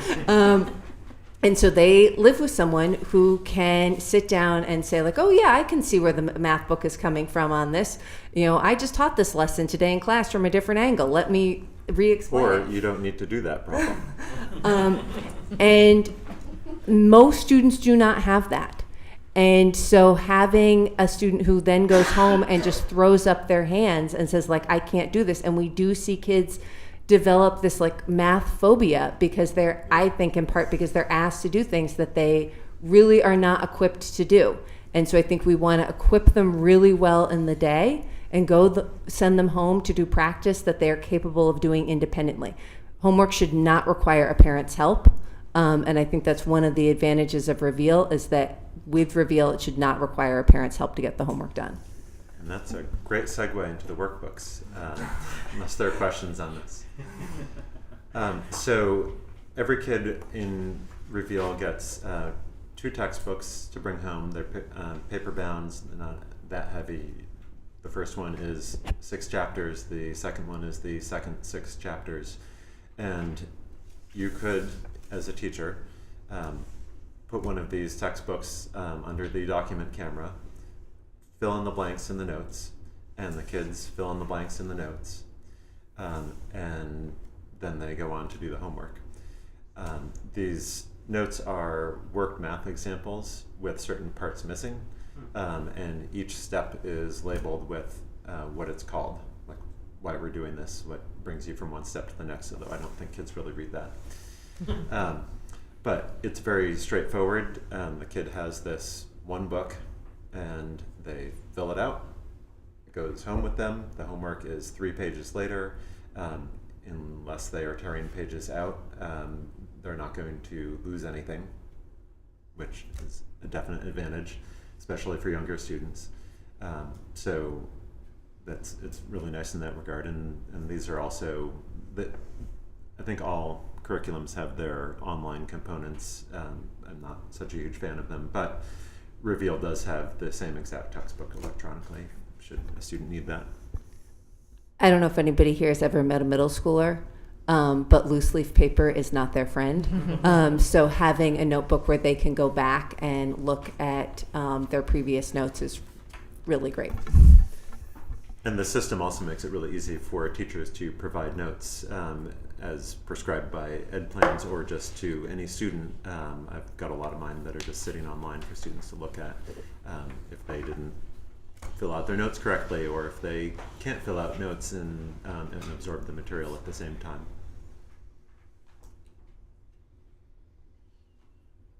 So my question is, how are we supporting our educators with this new curriculum?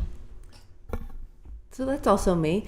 That will be a lot of the work of next year, is how do we support our teachers with using the curriculum. And I am really hoping for support from our new curriculum director around developing PD for teachers, and also with our schedule of having time for teachers to meet with each other. And I talked earlier about like learning walks and lesson studies. That's all a really important part of curriculum development, giving teachers a chance to watch each other teach lessons and with the curriculum and get feedback from each other on that curriculum and how they're using it in the classroom. Okay. One thing I can add, excuse me, is that because this principal happens to know a teacher who teaches in another school that has Reveal, we have all of the pacing and knowledge of like, okay, you don't really need to teach this lesson at the end of this chapter. Or this lesson takes 2 days, this lesson really needs 1 day, this lesson takes 3 days, but you should have introduced it at a light level a week ago. We have that certainly for Algebra 1 and Algebra 2, and I would imagine for geometry. Okay, thank you.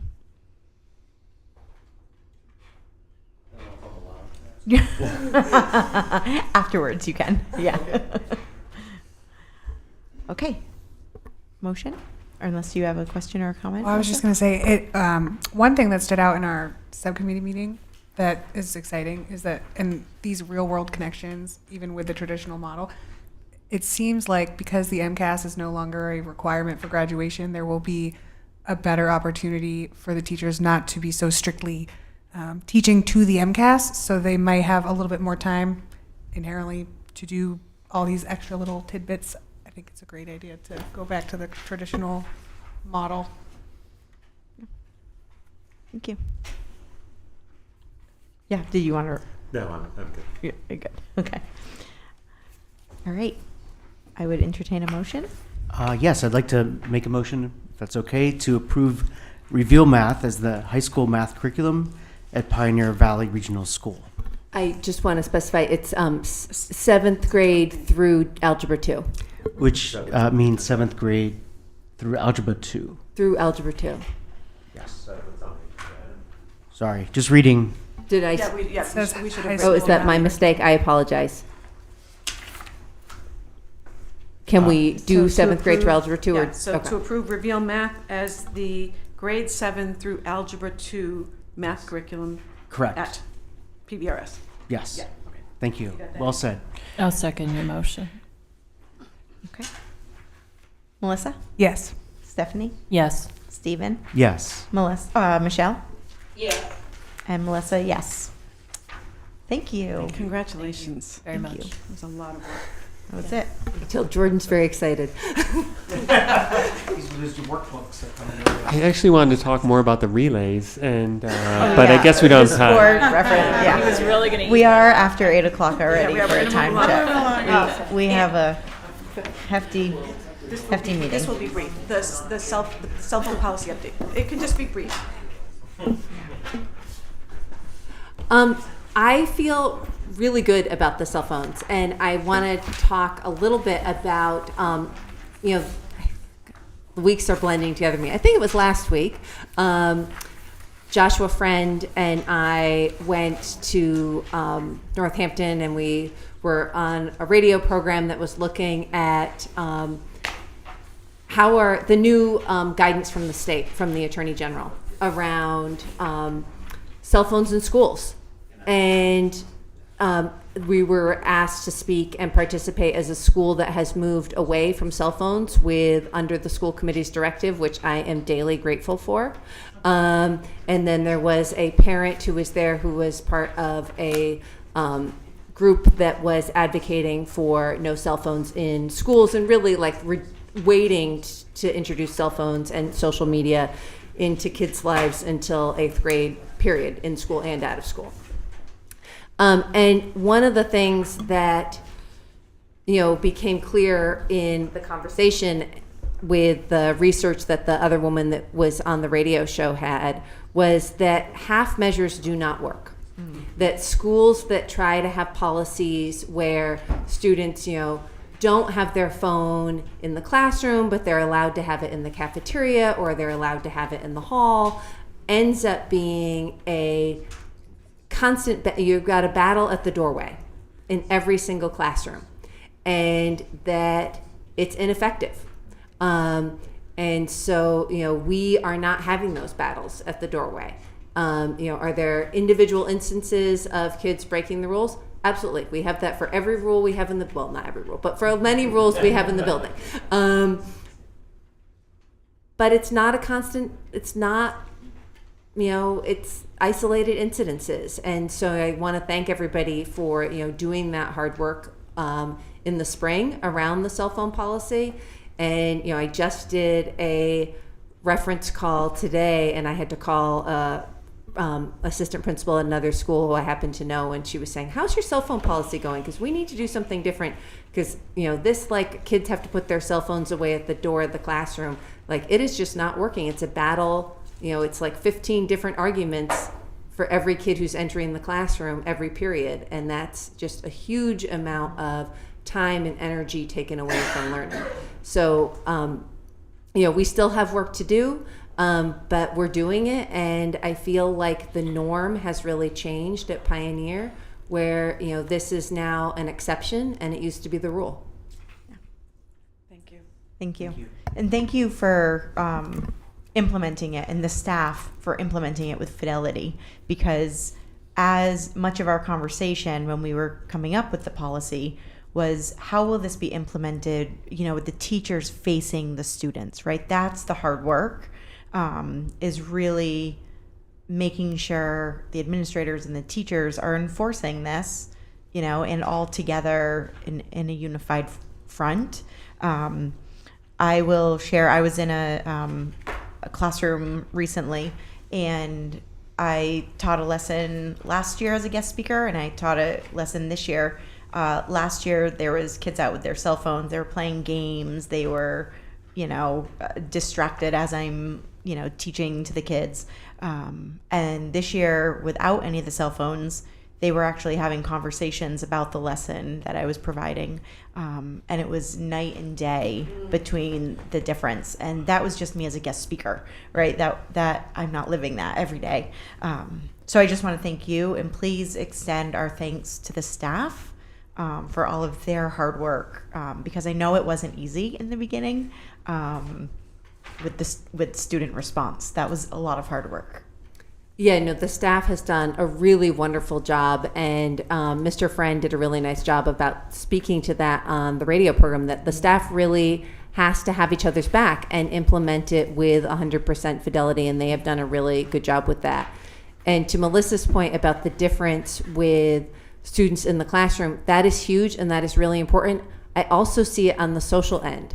So when we have one of the few high schools in Massachusetts, and I think this is something we can be really proud of, that when you walk into our cafeteria at lunch, you will see a cafeteria full of kids having conversations with other kids. All lunch, they can do it. They can do the whole 30 minutes. And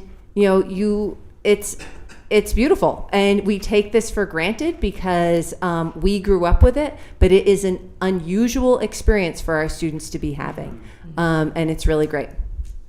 Thank you. Thank you. Thank you so much, Amy. All right. All right. Okay. Aaron, thank you again. Yes, Aaron, thank you. Thank you. Have a good evening. All right, so we have on to the reports. We have no student reports. As the chair, I have nothing to bring you outside of our long agenda. Superintendent? I have one quick note, and it relates to this, the new policy with the cell phones. Annie did not give herself enough credit. We promised the teachers that they would not bear the burden of this, and Annie has managed a system with Jeremiah Clark, our Dean of Students, so that teachers aren't bearing the burden. Teachers, if they see a child with the phone, ask one time for the phone. If the child doesn't hand it over, don't ask again, keep teaching. We are about teaching and learning. At the end of the lesson, the teacher calls the office and says, so-and-so had a phone, I asked for it, they didn't give it to me. Teacher's done, keep teaching. It's on the administrators to go find the student, get the phone.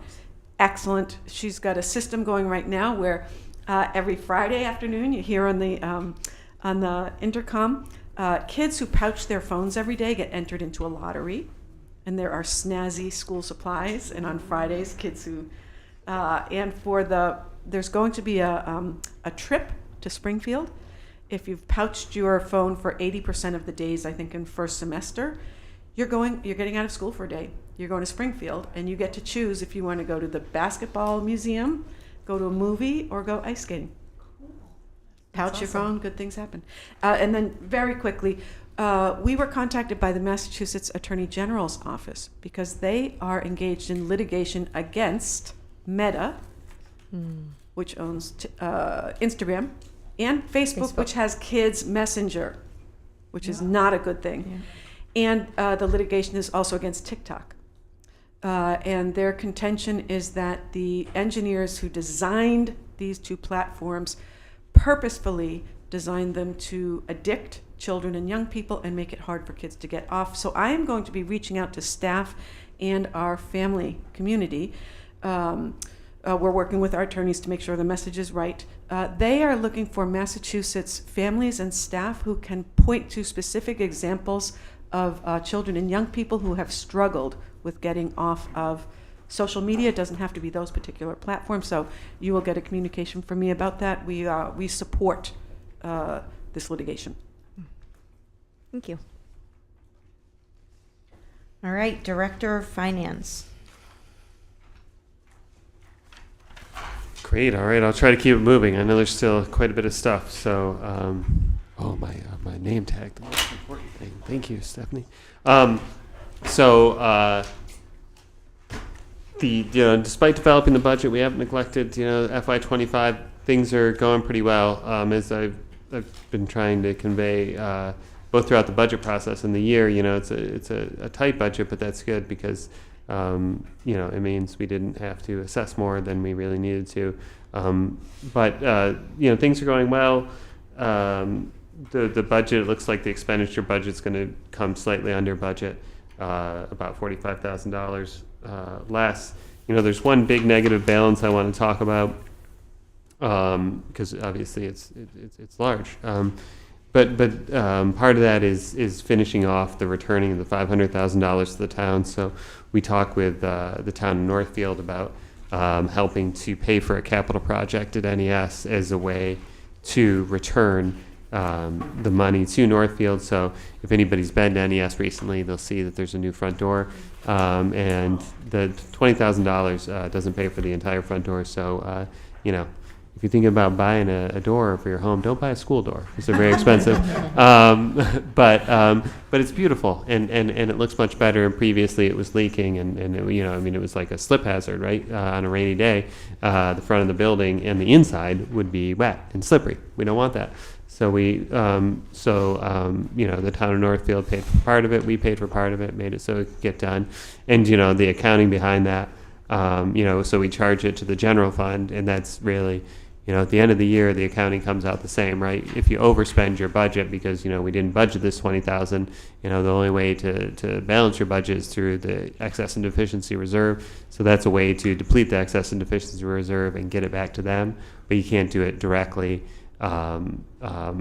Because for the accounting you really should charge it as an expense, but it gets to the same place. But I just wanted to let everyone know we're not overspending a line by almost $20,000. Really what we're doing is paying for that capital project is the completion of returning the money to the town of Northfield, because we discussed that project with them last year, and they're amenable to that being the way that we return the money, because they didn't have that capital project budget, so we can get it done, and the school's looking even better. So that's that. On the revenue side, I made a typo here. It says through December 31st. It's actually through January 31st, 2025.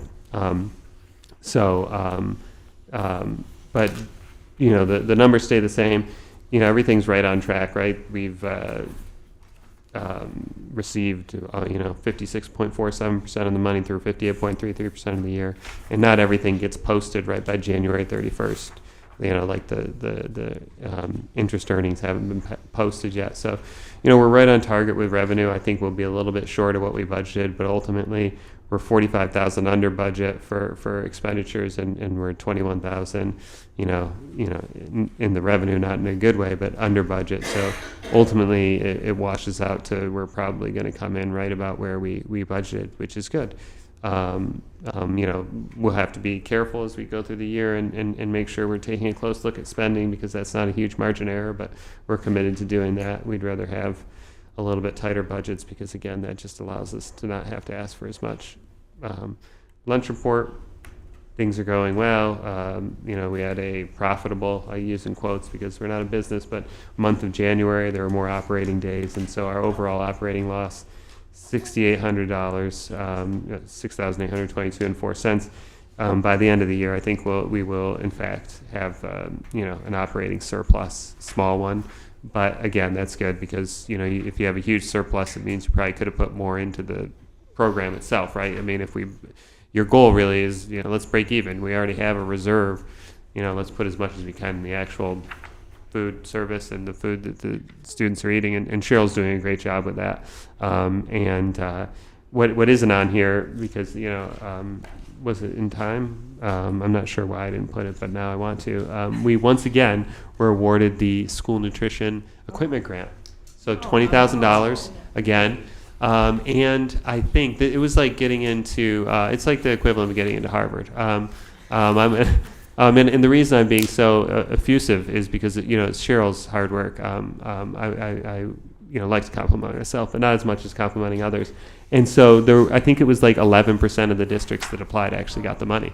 And so it wasn't, and it was so hard, and you had to do a good job. They said, hey, here's some ways you can improve the grant for next year, because a lot of people applied and they weren't able to get it, but it just shows our administrative capability. So we have another $20,000 to put together to put towards the purchase of a new steamer unit, which the cafeteria, the food service staff use every day, and it's one of those things where they've been using it for 30 years and thinking of ways to keep it going, but Cheryl's looking ahead and saying, I'm not sure we can keep it going.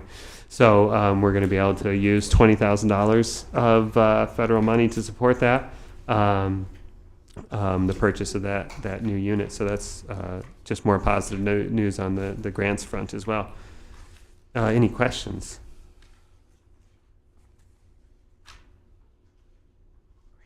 Seeing none. No transfers. No Nope, not till next Yep. month. Great. Yep. Okay. All right. On to FY26 district budget vote.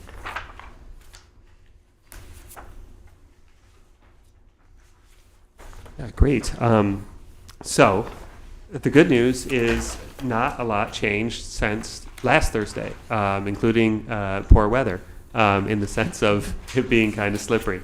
Nice to have snow and all, but weird that each Thursday it seemed to have this. So luckily we're able to be in person, but really the budget is remarkably similar. And there's a couple small changes I will mention, and I'll provide a little context. The magnitude isn't big, but you know, it's fair. Like if someone had a question like, well, why are there some changes? You know, you just think of this now. It's been months of this process. So the Medicaid filing expense, up until last year, we'd always accounted for it a little bit differently, and you know, and talking with some other people, what we would do is net it off of the revenue. So like, you know, you take in $43,000, and then when you pay the expense, you deduct it off the revenue, and that's not really the best way to do it. So what, you know, we separate it out. We take in all the revenue and have an expense. That happened after the budget was approved, so it's not in the FY24 budget, and so it wasn't in the FY25 budget. And then I was like, you know, I want to make sure that this gets in there and budgeted, because right now, as we talked in the last meeting, I think, or there'll be a negative number in that Medicaid filing expense because we didn't budget anything there. And the reason is because you generally get your money after the budget cycle. But I saw it coming in this year, and I was like, man, we got to get that in the budget. So that's the $3,000 increase, is making sure we have that line.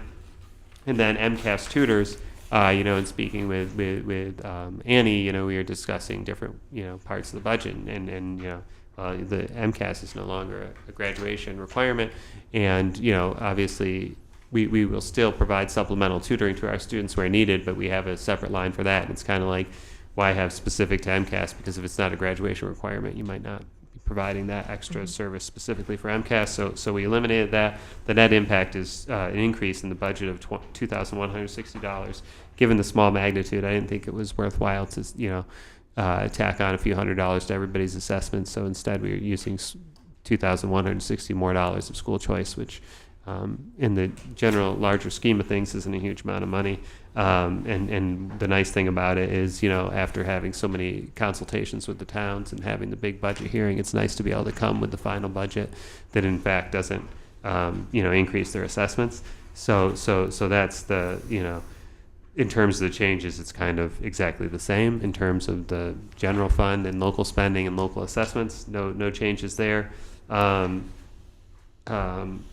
And so in a local expenditures, you know, 2.49%, given all the really big increases, we're pretty happy that we're able to keep it reasonable. You know, that's a focus despite all the huge cost increases. We wanted to continue to, you know, plan and strategize and see if, you know, we can over time attack some of these long-term problems rather than saying, oh, we need a huge assessment increase. So we're committed from, you know, really the next several years of trying to be smart, and some of the things are in motion. I know, you know, we had a long discussion about early childhood, and you know, it's going to take 7 or 8 different type of initiatives. We'll have discussions and we'll figure it out.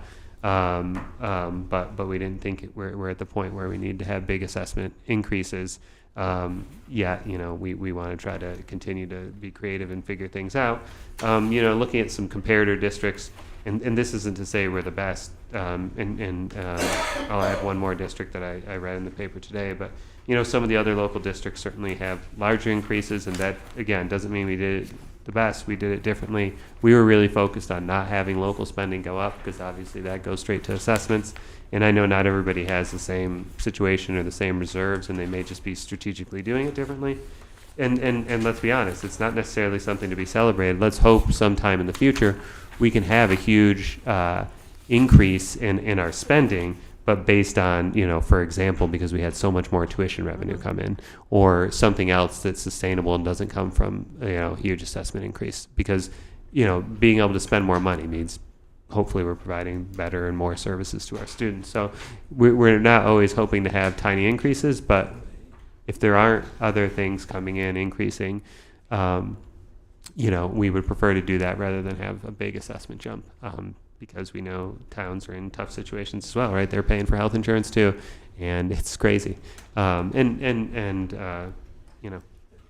We'll figure it out. It's not a catastrophic thing. In Frontier Regional School, which isn't listed here, it was in the paper today, so I guess as of yesterday, 212, they have a 2.32% increase, and I think if you read the article, their people were talking about some of the same stuff. We're going to do a little bit more from school choice and change how we do things with rural aid. There's a big health insurance increase, and that's just good as a person in the industry to see, reassuring that other places are doing things similarly, because we're in good company, and I think it's great for their member towns as well. They're talking about the same stuff. You don't want to have a huge jump in 1 year. So, any questions?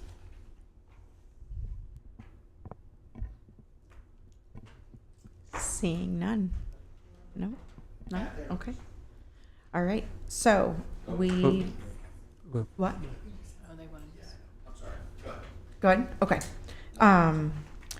Okay. So we can move on to the motion part. So these are big motions, just so you know. I don't know if you've looked at them, but all of the motion is important when you're reading. So we can't just do the first line. We have to also do the subsections, specifically with the dollar amounts. So Do you need to vote them separately? Yes. And saying yeah, yes. we have Okay. to. Yeah. Right. Yeah. Yep. That's what I remember. Okay. Would anyone like to make motion 1? I'll make a motion on the expenditure budget to adopt a fiscal year 26 local operating expenditure budget for a total of $15,185,567, consisting of the following control groups: District Administration, $4,607,818. Bernardston Elementary School, $2,022,003. Northfield Elementary School, $1,865,057. Pioneer Valley Regional School, $3,201,163. Athletics, $155,522, and shared services, $3,334,004. Great job. Second that beautiful motion. Okay. Melissa? Yes. Stephanie? Yes. Stephen? Yes. Michelle? Yes. Melissa? Yes. Great. Okay. Motion 1 passes. Share the Motion torch. 2? Across over here, please. Thank you. Try to do the best job I can. Motion number 2, I'd like to propose the following motion for the revenue budget to adopt a fiscal year 25. Or 26. Should be Yep. 26. What I meant to say was fiscal year 26 operating revenue budget for a total of $15,185,567. I did this last time too. Consisting of the following revenue sources: town assessments, $9,141,845. Chapter 70 aid, $4,111,924. Chapter 71 transportation aid, $605,000. Charter school reimbursement, $28,798. Medicaid, $40,000. Tuition, $668,000. Earnings from investments, $60,000. Excess and deficiency, $380,000. And the Warwick retiree contribution of $150,000. Nice job. I'll second the motion. Okay. Melissa? Yes. Stephanie? Yes. Stephen? Yes. Michelle? Yes. Melissa? Yes. Motion 2 passed. Motion 3 for the town assessments. I'll make a motion to fund the operating revenue budget with an assessment based upon the statutory method to the Town of Bernardston for $3,511,340. Town of Leiden for $894,772, and to the Town of Northfield for $4,735,733. I'll second. Okay, Melissa, Yes. Stephanie, Yes. Stephen, Yes. Michelle, Yes. Melissa, yes. Motion for PVRS capital expenditure budget. Motion for PVRS capital expenditure budget to adopt a fiscal year 26 local PVRS capital expenditure budget for a total of $30,000. I'll second. Okay, Melissa, Yes. Stephanie, Yes. Stephen, Yes. Michelle, Yes. Melissa, yes. Thank you. Motion 4 passes. Motion 5, PVRS capital town assessments.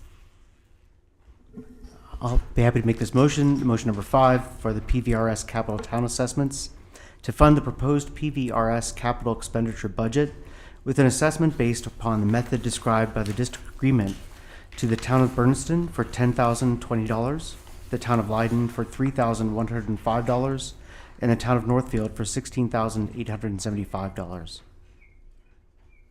Second? Great. Melissa, Yes. Stephanie, Yes. Stephen, Yes. Michelle, Yes. and Melissa, yes. Motion 5 passes. All right. Thank you, everyone. Thank you Great so news. much. Thank you Well, for all and that thank hard you, work. Taffy, for providing all this stuff and throughout the process. She's certainly, this is the third budget, and this obviously went really smoothly on the administrative printing out stuff, getting stuff organized, proofreading, editing, all of that. So thank you to Taffy for all of her support. Yes, thank you. All right, Jordan, looks like you're back with gifts to the schools.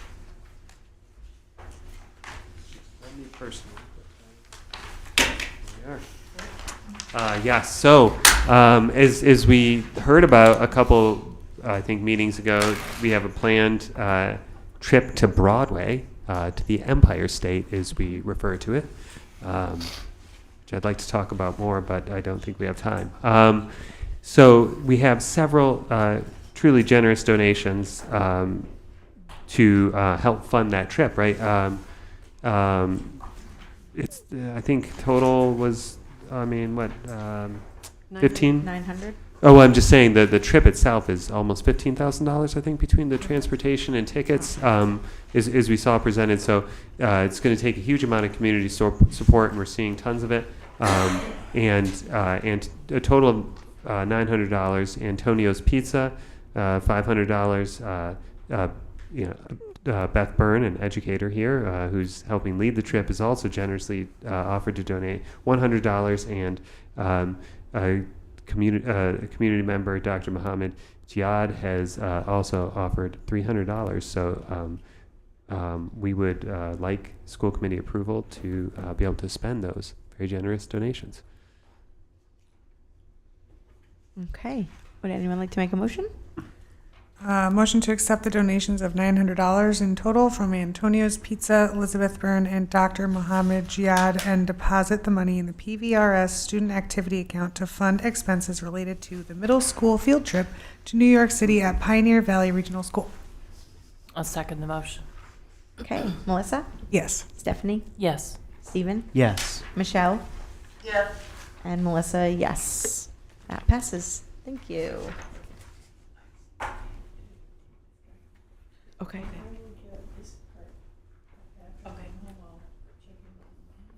Okay. Yes. Yes.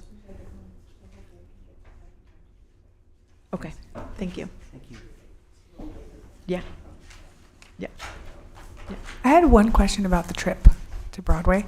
Do they have any plans to do, like, not necessarily a GoFundMe, but some sort of like link that they can post to social media where parents or families can donate also to like a general fund for this fundraising? There's policy around online crowdsourced fundraising that we would need to re-examine. If a parent outside of the administration decided to do a fundraising event to gift the money to the school, is that appropriate? You don't have to answer now. Let's Yeah. make a Yeah. note of that. and Just get an back to idea. you. I think Yeah. there's a lot of people who might Yeah. give little bits Yep. Yeah. if Thank there was you something like for- that. for- Yeah. Yeah. Um, I could see if the school did a fundraiser where students had like a online face, right, where there's like a donation amount, something that the school would, but I know you're going to look into it, but I would definitely caution a parent doing anything on their own Yeah. In the Okay. name of the school. Yeah. in the name of the school. Yeah. Okay, this is the annual school choice discussion. We are bringing it to you earlier than we typically do because we have.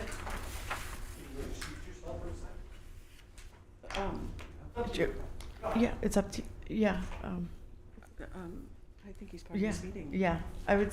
Yeah, afterwards, Brian. Sorry. Okay. Good night.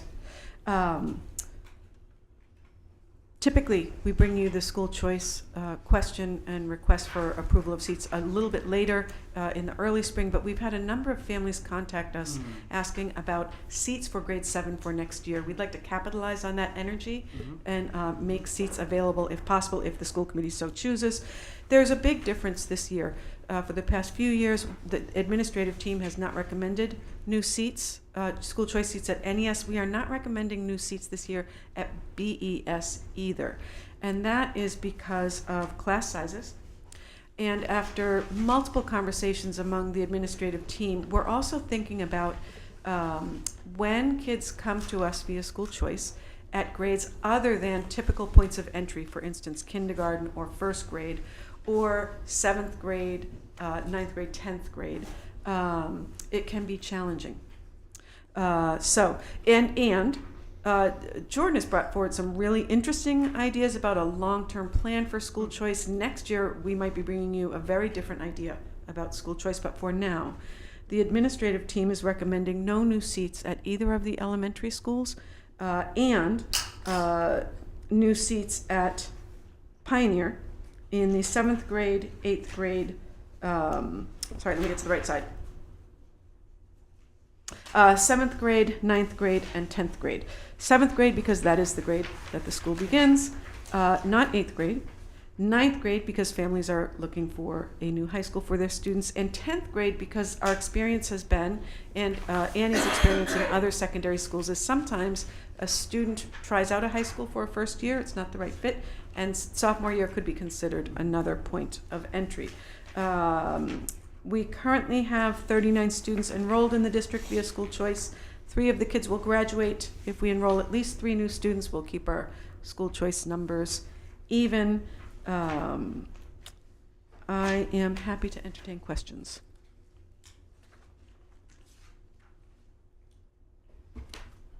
Yeah. I'm sorry. No, don't. I'm sorry, but on the second page too, I'm just the difference between the approved number of seats of 37 and occupied of 6. It just seems like there's a margin there that I'm sorry, I don't understand. The school committee last year approved 37 new seats. I see.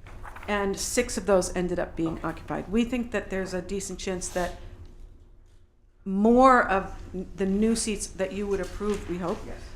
for Pioneer for next year will be occupied. Thank you. Yep. Okay. I'll make a motion to approve the new school choice seats for the 2025-26 school year as presented. Second. Okay. All right. Melissa, Yes. Stephanie, Yes. Stephen, Yes. Michelle. Yes. And Melissa. Yes. Thank you. Sorry. Yeah. Okay. All right. The 6-town request for shared legal services. All right. So we were all emailed a memo from the 6-town board stating that I had been incorrect with you about their ask. And their ask was that they use Duperay services for an independent technical review, and that my communication to you was not along those lines. We never received any communication from the Six-Town Board, from Jay Barry, from anyone requesting that the Duperay services provide a independent technical review, as they underlined and bolded in the memo. What we did receive was an email from Jay Barry on the behalf of the Six-Town Board, and that email says, Russell, I hope all is well. As part of our Mars work with the Gil-Montague Pioneer Valley Planning Board, we are considering some questions regarding the transfer of both liabilities and assets. We would like to reach out for you for some advice. Should you bill us any time that this takes? Perhaps you suggest a couple times that work on Google Meet. Russell replied, sounds good, but both committees have to agree, but have both committees agreed for me to provide advice. Jay responded with, thanks for your response to this matter. I understand your requirement with the districts to allow you to provide advice. Given that, Steve and I think that it is best to wait until we get more guidance from the client, Six-Town Planning Board, until we get a little further into the process. We'll be in touch. That was in August. Russell says, okay, thank you. The next time we hear from them was in November. Jay Barry reaches out to Russell again and says, as you recall, the Six-Town Planning Board and the DRAS subcommittee they formed need some advice about how assets and liabilities should be handled as we imagine a consolidated school district. They would compensate you for their grant funds. I understand you need both committees to agree to provide service to this board. Do you want to inquire about this as they are your clients, or should I reach out to the superintendent? Let me know how you would like to proceed. Our preliminary sense is that Pioneer may not agree, but I am hoping that they allow this as it is advantageous work with an attorney who is familiar with the two districts. Thanks, Jay Barry. Russell replies, please ask the committee if they assent to me working with this group. I have asked the same question of Gil Montague. It is perfectly fine with me if each district does not want me to do so. I received this communication from Patricia. I then brought it to the board. That is the only request that we have ever received to provide any service of the Duperay law services. So we have not been presented with that ask, as the memo accused me of not providing you with clear information on. Also within the memo that we received from them, it had been repeatedly stated that there's no conflict of interest. So I did call Duperay on a couple occasions and said, Russell, please explain this to me. If you are looking for our approval, is there a conflict of interest? And he said two things. One, there may be the appearance of a conflict of interest, which is why I asked the committees to vote. And B, if you were to approve this, I would have to go before the Board of Bar Overseers and the Ethics Commission to see if it was approved for me to not have it be a conflict of interest. So when we took the vote at this last school committee meeting about the assets and liabilities, that was the request. That was from the Six-Town Board. And so I wanted to share that information with you and let you know I did talk to Russell on multiple occasions. He did say that there may be the appearance of a conflict of interest, which is why he asked us to vote, in which we did last meeting. Does anyone have any questions? Okay, all right. So we can move on to the school year calendar 2025-2026. Okay, thank you. School committee, you have a memo. We are proposing a calendar that is substantially similar for next year to this year's calendar. Some of the changes are, unfortunately, we are not in a financial situation for next year to fund a 184th workday for teachers and therefore also instructional assistants. The PVREA contract is built upon a 183-day work year. Any days above that, we need to pay for, and that's at the cost of about $40,000 a day. So it pains me. We love to provide full days of professional development for teachers, but we are taking out 1 day of professional development. The beginning of the year is substantially similar. We have added some half days for professional development. So every month there is at least one opportunity for professional development.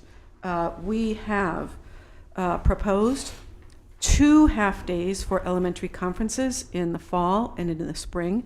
This would bring us into alignment with the large majority of local districts that offer 2 and not 3 half days for elementary conferences in the fall and in the spring. We are, let's see. Okay, let's look at the December break, if you don't mind. I call your attention to December. We are proposing a calendar in which on the week of December 22nd and 23rd, everybody comes to school for 2 days. And then people leave for the December vacation. They do not come back until Monday, January 5th. This calendar meets the requirements to have 180 days of school and 185 days of school scheduled to give us a buffer for 5 snow days. It also meets the required hours of structured learning time, just barely at the elementary level. We're 5 hours above. We are 16 hours above, almost 17 hours above. At the secondary level, we have discussed this calendar with leadership of both unions. I want to go on record acknowledging some of the questions and concerns brought up by the PVREA. The PVREA would prefer the 3 half days in the fall and in the spring for elementary conferences.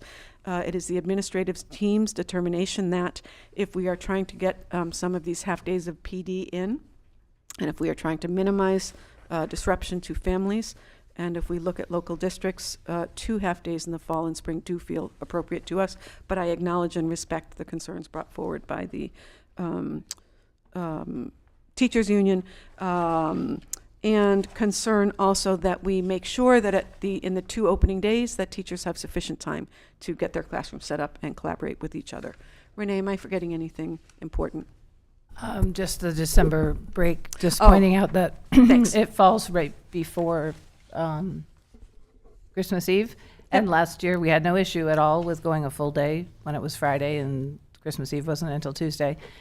We did ask that potentially we could look at other calendars since we often compare ourselves to other districts. I don't know what they are planning, but you had mentioned that they had already voted. So I don't know what other districts are doing, but it does feel like that's a really tight turnaround for those who celebrate that holiday right the very next day, both families and staff. Mm-hmm. And traditionally we've had a half day. I mean, other years, especially when we've had an MOU and we couldn't pay for the 184th day, we did enter an MOU and had that time built in. So that's a previous solution. Mm-hmm. Thank you. Happy to hear your questions or comments about the proposed calendar. May I? Yeah. No. I understand. Okay. I'd like to make a motion. I respectfully request that the school committee consider, we are the school committee. Yes. My goodness, Yes. wow, everything changes It's okay. here. I know. I would like to make a motion that we approve the 2025-26 school year calendar as presented. Second. Melissa, Yes. Stephanie, Yes. Stephen, Yes. Michelle, Yes. Melissa, yes. Thank you. Whew, this was a big meeting, huh? This is a really big meeting. Yep, we'll look at this as we plan the calendar. We will. for Getting fiscal so three. much done, though. You're It's getting very so much good. done. You know? Y'all are awesome. Shall I do the policy? Yeah, I'll do the policy. Yeah, if you Okay, could, yep. please. Okay, so first up is a second reading of proposed changes to policy JH, student absences and excuses. You discussed this policy at a previous meeting. There were no recommended changes to the policy. That we are bringing it back for a second reading and vote. This policy would allow as an excused absence healthcare appointments. We do point out that we have spoken with both our general counsel and special education counsel. We would not allow excused absences for continued weekly appointments.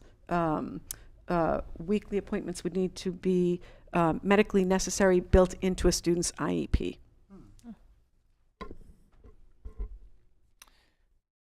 May I ask a quick question? Yeah. Is there a widely known and great process to get that done? You know, if you're in an IEP and, you know, you can let everyone know about your weekly appointment that you could. So it would be a big deal to Right. have it included, and we all are sympathetic. We have a shortage of healthcare providers. It is hard to get appointments. Understood. Yeah. We have faced recently some requests for, in particular, mental health appointments. It becomes incredibly disruptive to the student day. If they're leaving every week, let's say for a 11:30 appointment, they're being picked up 45 minutes early, they come back an hour and It's just a weekly thing. it's Someone repetitiously on a weekly basis, right? that is very disruptive. So we did approach both of our law firms, and both said there is no legal requirement. You get to say no, and if there is a medical need, it needs to be built into the IEP. My only feedback would be not every person who might need weekly medical care would be on an IEP. And I don't know if and that's just my thought. And as a nurse, I think of allergy shots. Like I know my own child, AEI or there's like allergy immunization and associates, and they don't really have later in the day appointments all the time, and so potentially for like a brief period of like 10 weeks, there might need to be, and it's just an example. And I'm just thinking, I just wonder if the verbiage included in the student's IEP we just might want to look at that, and maybe if they do need a weekly medical care, should there be, if someone doesn't have an IEP, if there's documentation from a doctor as to why it's medically necessary, would that be accepted? Under this policy, no. And our attorneys have advised that we do not have to say yes to that. So there are also 504s. So when a student, for instance, breaks their arm and they have a cast and they're not able to write, we have to make accommodations for that student. So if that's built into the 504 process, and families, when they speak with their principal, school adjustment counselor, with the school nurse, information is made available about that. I'm sorry, may I follow that up because that was really key. So I'm just concerned that the district is going to find itself facing a lot of ad hoc situations. So let's say I fracture my arm, then I have occupational therapy for 7 weeks on a predictable basis, and that it's closed. There's a final visit. So it's expected to be a certain duration. And so I think in those situations where, again, there's a duration of 5-6 weeks, but not indefinite for a finite medical issue, it seems like you wouldn't want to necessarily develop an entire 504. We sometimes have to. I recognize that, but we have to. Okay, very And good. there's also a Jordan. I'm looking at you. I'm sorry, I'm not recalling the name. Maybe Renee. There's a special health care plan. There's a name for a health when a student has significant health needs. we make I am so embarrassed, I don't know the name. I don't Some either. kind of a health plan, and that Okay, has very all good. kinds of Okay, things built very in good. it. So perhaps, But what you're saying is the 504 is a pretty standard thing. yes, so perhaps It's an one option. change Could might say- be, Right. has been included in a student's individualized education program or 504 plan. Yeah, Alright. because Would a that be your- 504 plan, like if a child suddenly needed a series of 12 visits for their physical therapy, then they would make an appointment with the principal and they would create a plan around that. I can't promise that every medical need automatically gets a 504. There are guidelines for how decisions are made about eligibility, but this expands the universe of options. How often does this happen that you see parents saying, I have to take my kid out every Thursday? I've had it a couple times this year. Oh, yeah. And it's hard, without policy in place, it's very hard to say. No, but our attorneys have said, both the Right. special education and general counsel, the district is not required to assent to having a child being taken out of school for what can be close to a half day every week. Just to, I mean, it's not a picnic for the student either or the family. Yeah, So, of course not. So yeah, I think, yeah, establishing or adding to a 504 seems like a good solution.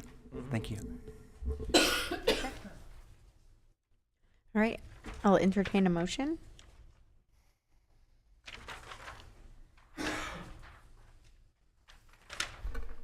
So On it's the front on page, the yeah. front. I would like to make a motion that we adopt the changes to policy JH, students' absences and excuses, as presented with the amendment of including a 504 plan in addition to individualized education programs Well done. to become effective February 24th, 2025. Nice job. Second. Okay. Melissa, Yes. Stephanie, Yes. Stephen, Yes. Michelle, Yes. Melissa, yes. Thank you. Okay, this is a first reading, so the pressure's off. There's no vote. Jordan's going to help me with this one also.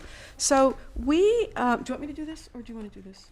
I Can don't, do- I wasn't Are here. you on policy? I'm not anymore. Oh, okay. Raina is. Yeah, She's got it. the- Oh, that's right, Raina talked. Okay, I'll do it. Our old policy about grant applications said that we had to get approval, admin had to get approval from school committee before submitting any applications. And we said, ooh, that's a little burdensome. And so 2 years ago, school committee kindly carved out some exceptions. For all the federal entitlement grants, Title I, Title II, you don't have to do it. And for grants under $10,000, just apply. Okay. However, we need to clarify that school committee does need to approve grant funds that, we apply, so we're proposing, we don't have to ask you, because state law doesn't require that.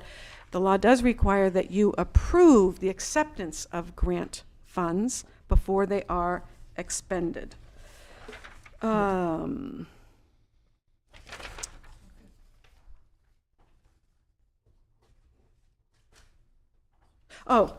And we're proposing as a mechanism to help out, this wouldn't be put in the policy language, just we're saying out loud.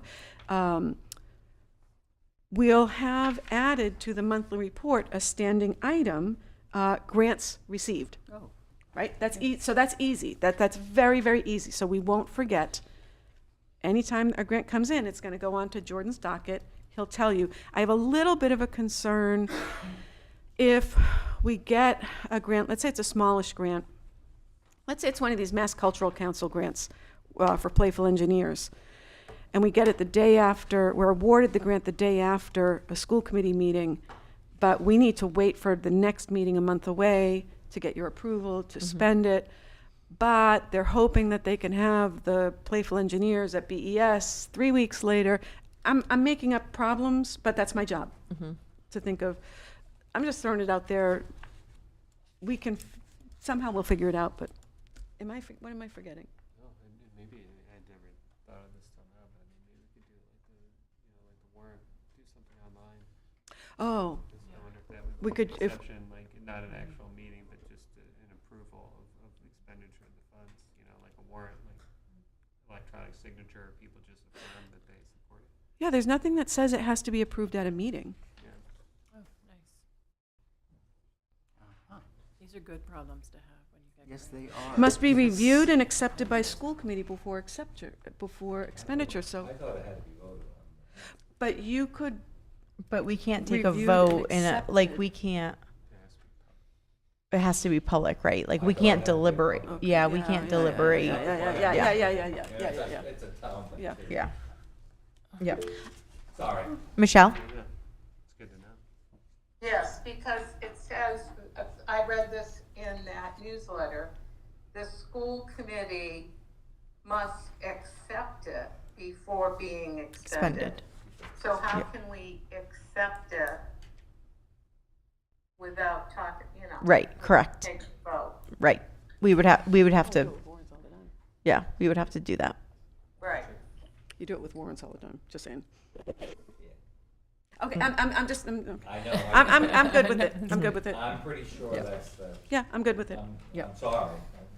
No, Brian, it's fine. better to, yeah. Select board. And it's, school committee. yep, Maybe Right, that could be an multiple instance hats. Where you have like a scheduled Zoom meeting. yeah. I've passed. Yeah. We're not And it's re- if you have a weird thing that comes up. Yep. Yeah. And because we're not region, the select board has to do it, and it has to Right. be in a Yep. public meeting. Okay, I'm good. Okay. Any other, no? All right. First reading. Oh, student directory information. This is not policy, this is handbooks, which mean if you want, you could vote tonight.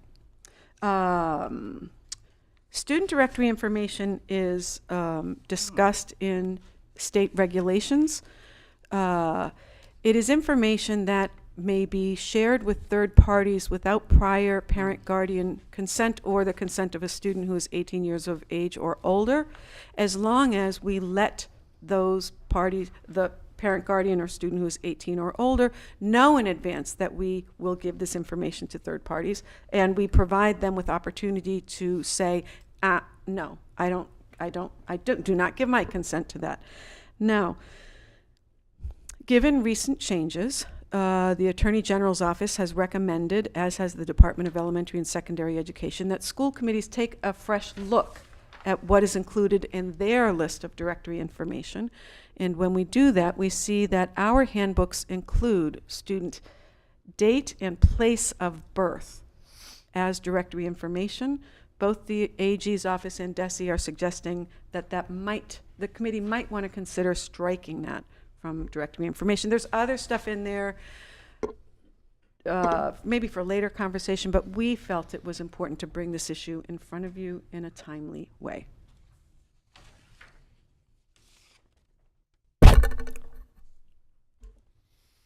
Oh, and this went in front of policy, who recommended bringing it to the vote. Yeah. Okay. So I know we're just making a motion around the date and place of birth, but I just wanted to make a comment. I was looking a lot after this committee meeting about like best practices because, the phone number check mark. And I think it could be worth a conversation. And also I do understand that it takes quite a bit of work to keep a directory up to date with a phone number. We don't give the phone number.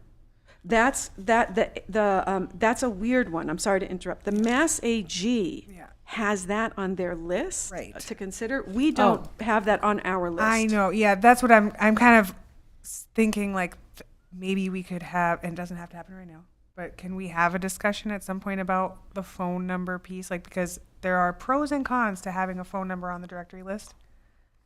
Or is that not appropriate for this moment? No, I think that, yeah, Okay. no, that's totally appropriate. So, logistically, as a parent with kids in school, there are many instances that come up in terms of you wish you could contact some parent because we're not allowed to. You're not allowed. It's the policy, and I understand the policy of, if your child wants to invite someone to their birthday party, unless you invite every single kid in the class, you can't hand out invitations in school. Right. And sometimes it's difficult to coordinate and it takes time on the teachers because then the teachers say, I can't give you that information, but I have to reach out, get the information, give it back to you. So it's a lot of work on the teacher's part. I do understand that some of the cons around this were keeping a directory up to date with a phone number can be tricky and also time consuming. I've also seen a number of schools that you essentially opt out. So every beginning of the school year, you would say, as a parent, like, I do not want my phone number in the directory. I think for all the things that we put into the directory, that's great. I just wonder what people think about the phone number. If that's something that you... So who are you asking? So like the school, so for example, at Bernardston, when my kids went there, the school does not provide a student directory. The PTO does. So the school cannot provide sensitive family information to other family members. And so what the PTO does is they put out a flyer to all the families, and the families put in their email, phone number, whatever, and then the PTO creates a directory that goes home to every family. And so if you want your family to participate, you do. Is your question also saying, can parents request this information? No, my question is, if we're already looking at changing up the directory of information, Yeah. do we want to consider the Mass Attorney General's suggestion of adding the phone number to that? Or is it only going to be the PTO that would be doing that? Does the PTO do that currently for our Yeah. schools? Yeah. I think it's a mistake for the AG's office. I don't know why on earth they would have included phone number. And someone doesn't understand schools. If they kept a phone, I don't mean to be fresh, but for them to keep a phone number in there, I don't understand. And then you would have like 6 numbers for some families, because I manage an emergency list, and every year I would have to send a survey out and get, every kid in the family has a cell phone, the grandparents' numbers, do you know what I mean? It's a logistical nightmare, it's just my personal. We don't have to keep going down Yeah. this rabbit hole. I understand. Yeah. Yeah. I do understand removing the date and place of birth from the directory of information would be a good idea. Right. So do you want me to make a motion or just some more discussion? Are we ready?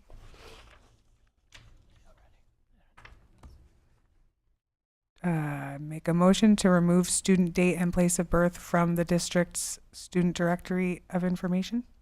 I will second the motion. Okay, Melissa, Yes. Stephanie, Yes. Stephen, Yes. Michelle, Yes? Melissa, yes. Thank you. Okay, thank you. How many of our Okay. students have degrees? Sorry? Where students have degrees. Is that their temperature in degrees? Right. I wanted to make the school committee aware, there's no vote here, we talked about this previously, that Winchester moved forward with the recommendation for only Hinsdale High School to become their, to go before the voters of Winchester as their anchor school. I wanted to make you aware of an incredible letter that the Associate Commissioner for DESE wrote on behalf of the district, and give you a brief background as to why.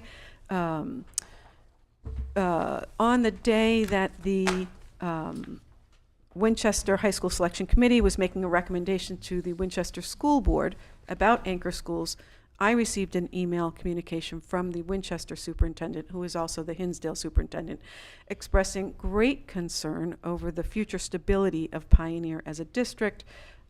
He informed us that he had been made aware that there would be a vote to regionalize the district this fall, and that 2 years from now, this will be a middle school, and that all of the high school kids here will be going to Turner's Falls as a high school 2 years from now. You can imagine that was distressing to read.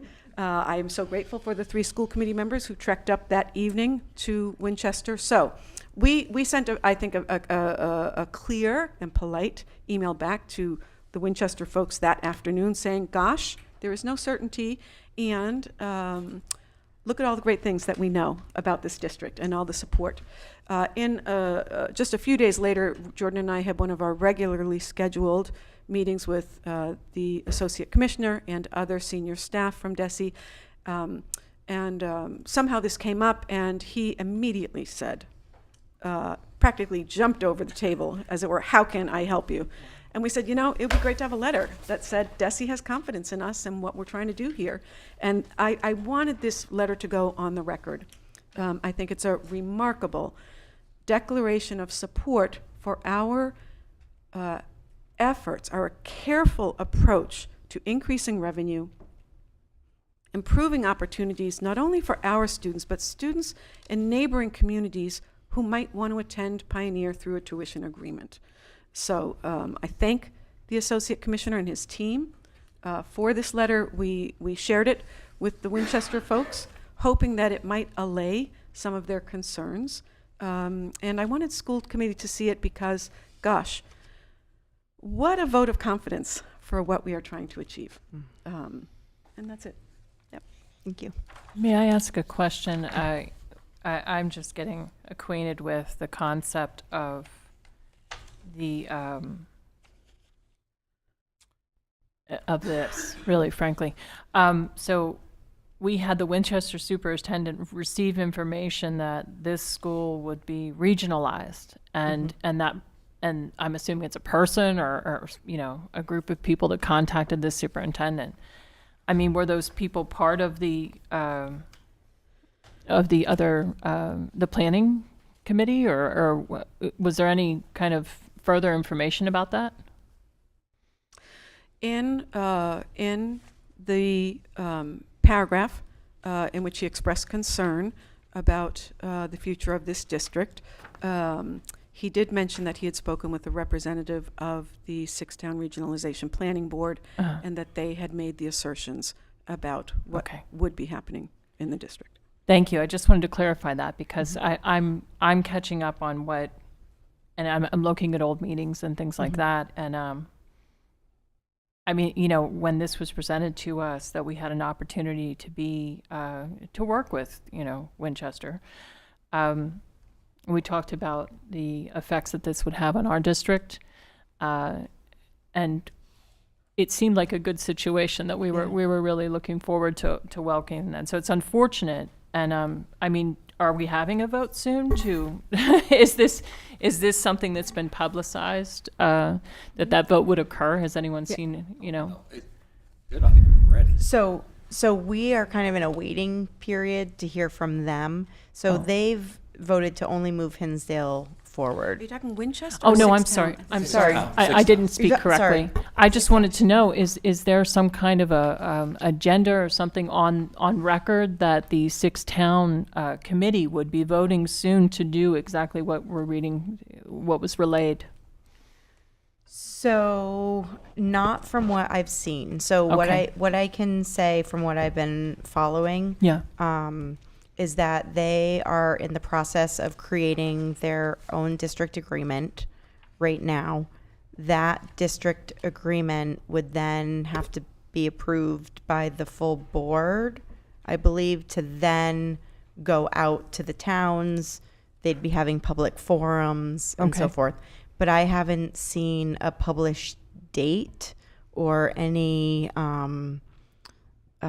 anything like that. They do have a website, Six Towns, that that you could go to, and they have all of their minutes and their information there. Right. I mean, I had watched a recent meeting because I wanted to understand better what we're talking about. Yeah. And I think this was an opportunity for us to work together. Correct. In a regional manner. Yeah. Which might have been beneficial for the students, and I think that matters very much. You mean Winchester? Yeah, to work with and them. Our students too. I mean, and we're in not general. completely out of the running. Oh no, that's fine. I'm just saying, Yeah. it worries me when we have, if we don't have a vote scheduled. Yeah. And our district has an interest in welcoming new students and being receptive to new students and presenting a curriculum that's attractive to new students. Then I wonder, as a group of communities in a district working together regularly, that I do wonder what purpose this serves. And I will say that I think that, certainly I understand concerns and historically the intent I think is wonderful because communities coming together to make sure we have a long-term focus.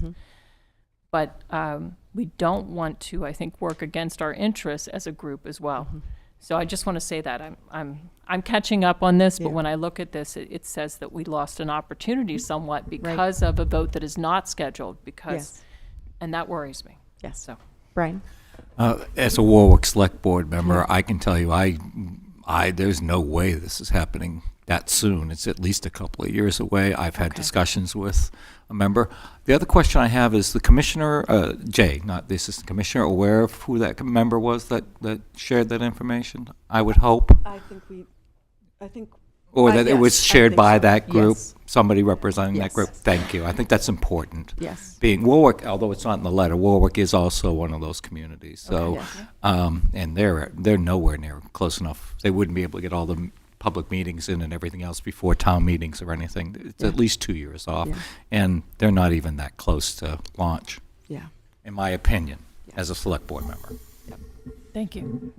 I'm grateful to follow that up, Brian. Thank you, and just want to appreciate Stephanie's key point and iterate a point that has been made before by myself and others, that having a years-long process that is indeterminate and has no time frame is destabilizing to our plans and introduces uncertainty to collaborations that shouldn't occur.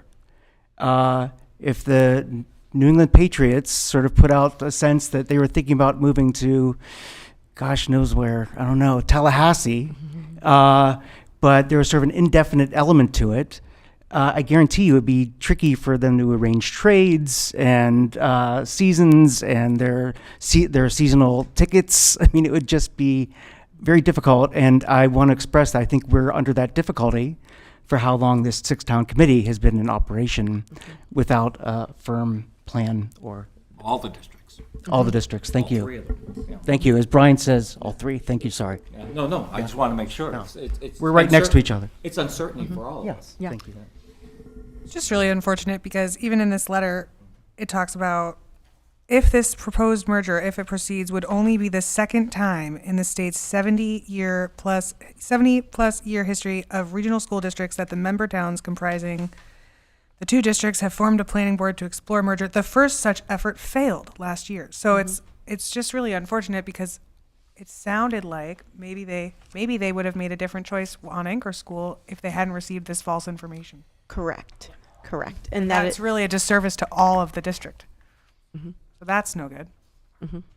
May I ask one more question regarding this for people who have far more knowledge than me on how these things might go? But if they were to have signed that we would be their anchor school, wouldn't that have been a timely kind of contractual arrangement, which we would have been able to look at regularly? And if we did indeed, grow into a new entity, wouldn't we have brought with us the obligations that we had agreed to as a district? Wouldn't that have been a procedural thing that you would think we would do? So if we had agreed to, and they had agreed to have us be their anchor school, wouldn't we have brought that obligation with us into the new But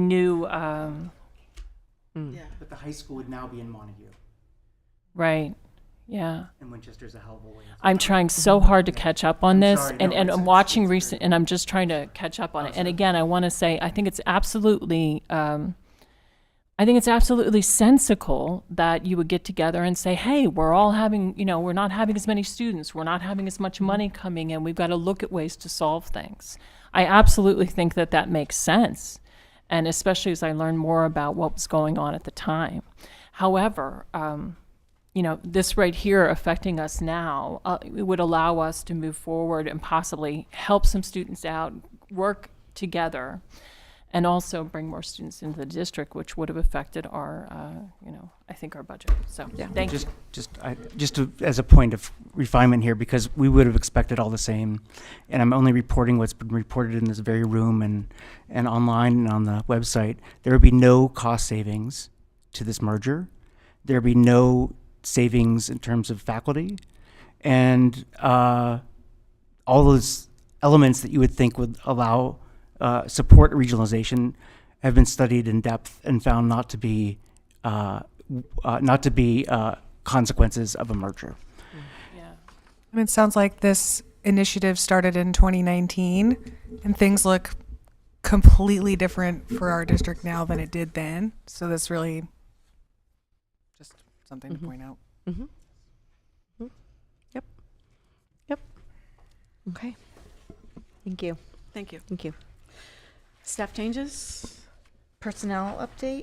Yeah, very short list of staff changes there. Yep. Okay. Looks good. Okay. I think, did we get 3 new kids this? Yeah, we got 3 new kids this month. Excellent. And every month, trickle in. Trying, Yeah, right. excellent. That's students who are in the Essential Skills Program who are no longer in high school. They are in the Turning 22 group. Okay, so other business I anticipated. I don't have anything. Does anyone else have anything? No? Okay. All right, upcoming meetings. District Agreement and Public Relations Subcommittee meeting will be February 26th at 6 p.m. Special School Committee meeting will be on February 27th at 6 p.m. And our next regularly scheduled school committee meeting will be March 13th at 6 p.m. So I will entertain a motion to go into executive session. You got to read the. I make a motion to go. Oh, did somebody? Yeah, no, I know. Oh, wonderful. I'm sorry. Yep. Look at Yep. You go to root. Yeah, so the executive session, so I'll read it and then we can have someone move it, okay? That we enter into executive session, MGL, Chapter 30A, Section 21A2, to conduct strategy sessions in preparation for negotiations with non-union personnel, superintendent and director of finance and operations, or to conduct collective bargaining sessions or contract negotiations with non-union personnel, superintendent and director of finance and operations. Second, for MGL Chapter 30A, Section 22F, G, approval of executive session minutes from January 23rd, 2025. Vote not to return to open session at the end of executive session. So moved. So moved. Second. Second. Okay. Melissa? Yes. Stephanie? Yes. Stephen? Yes. Michelle? Yeah. Melissa? Yes. Okay. Michelle, Thank because you. I'm going to go into the meeting, I'm going to shut down. Hold on. Let me.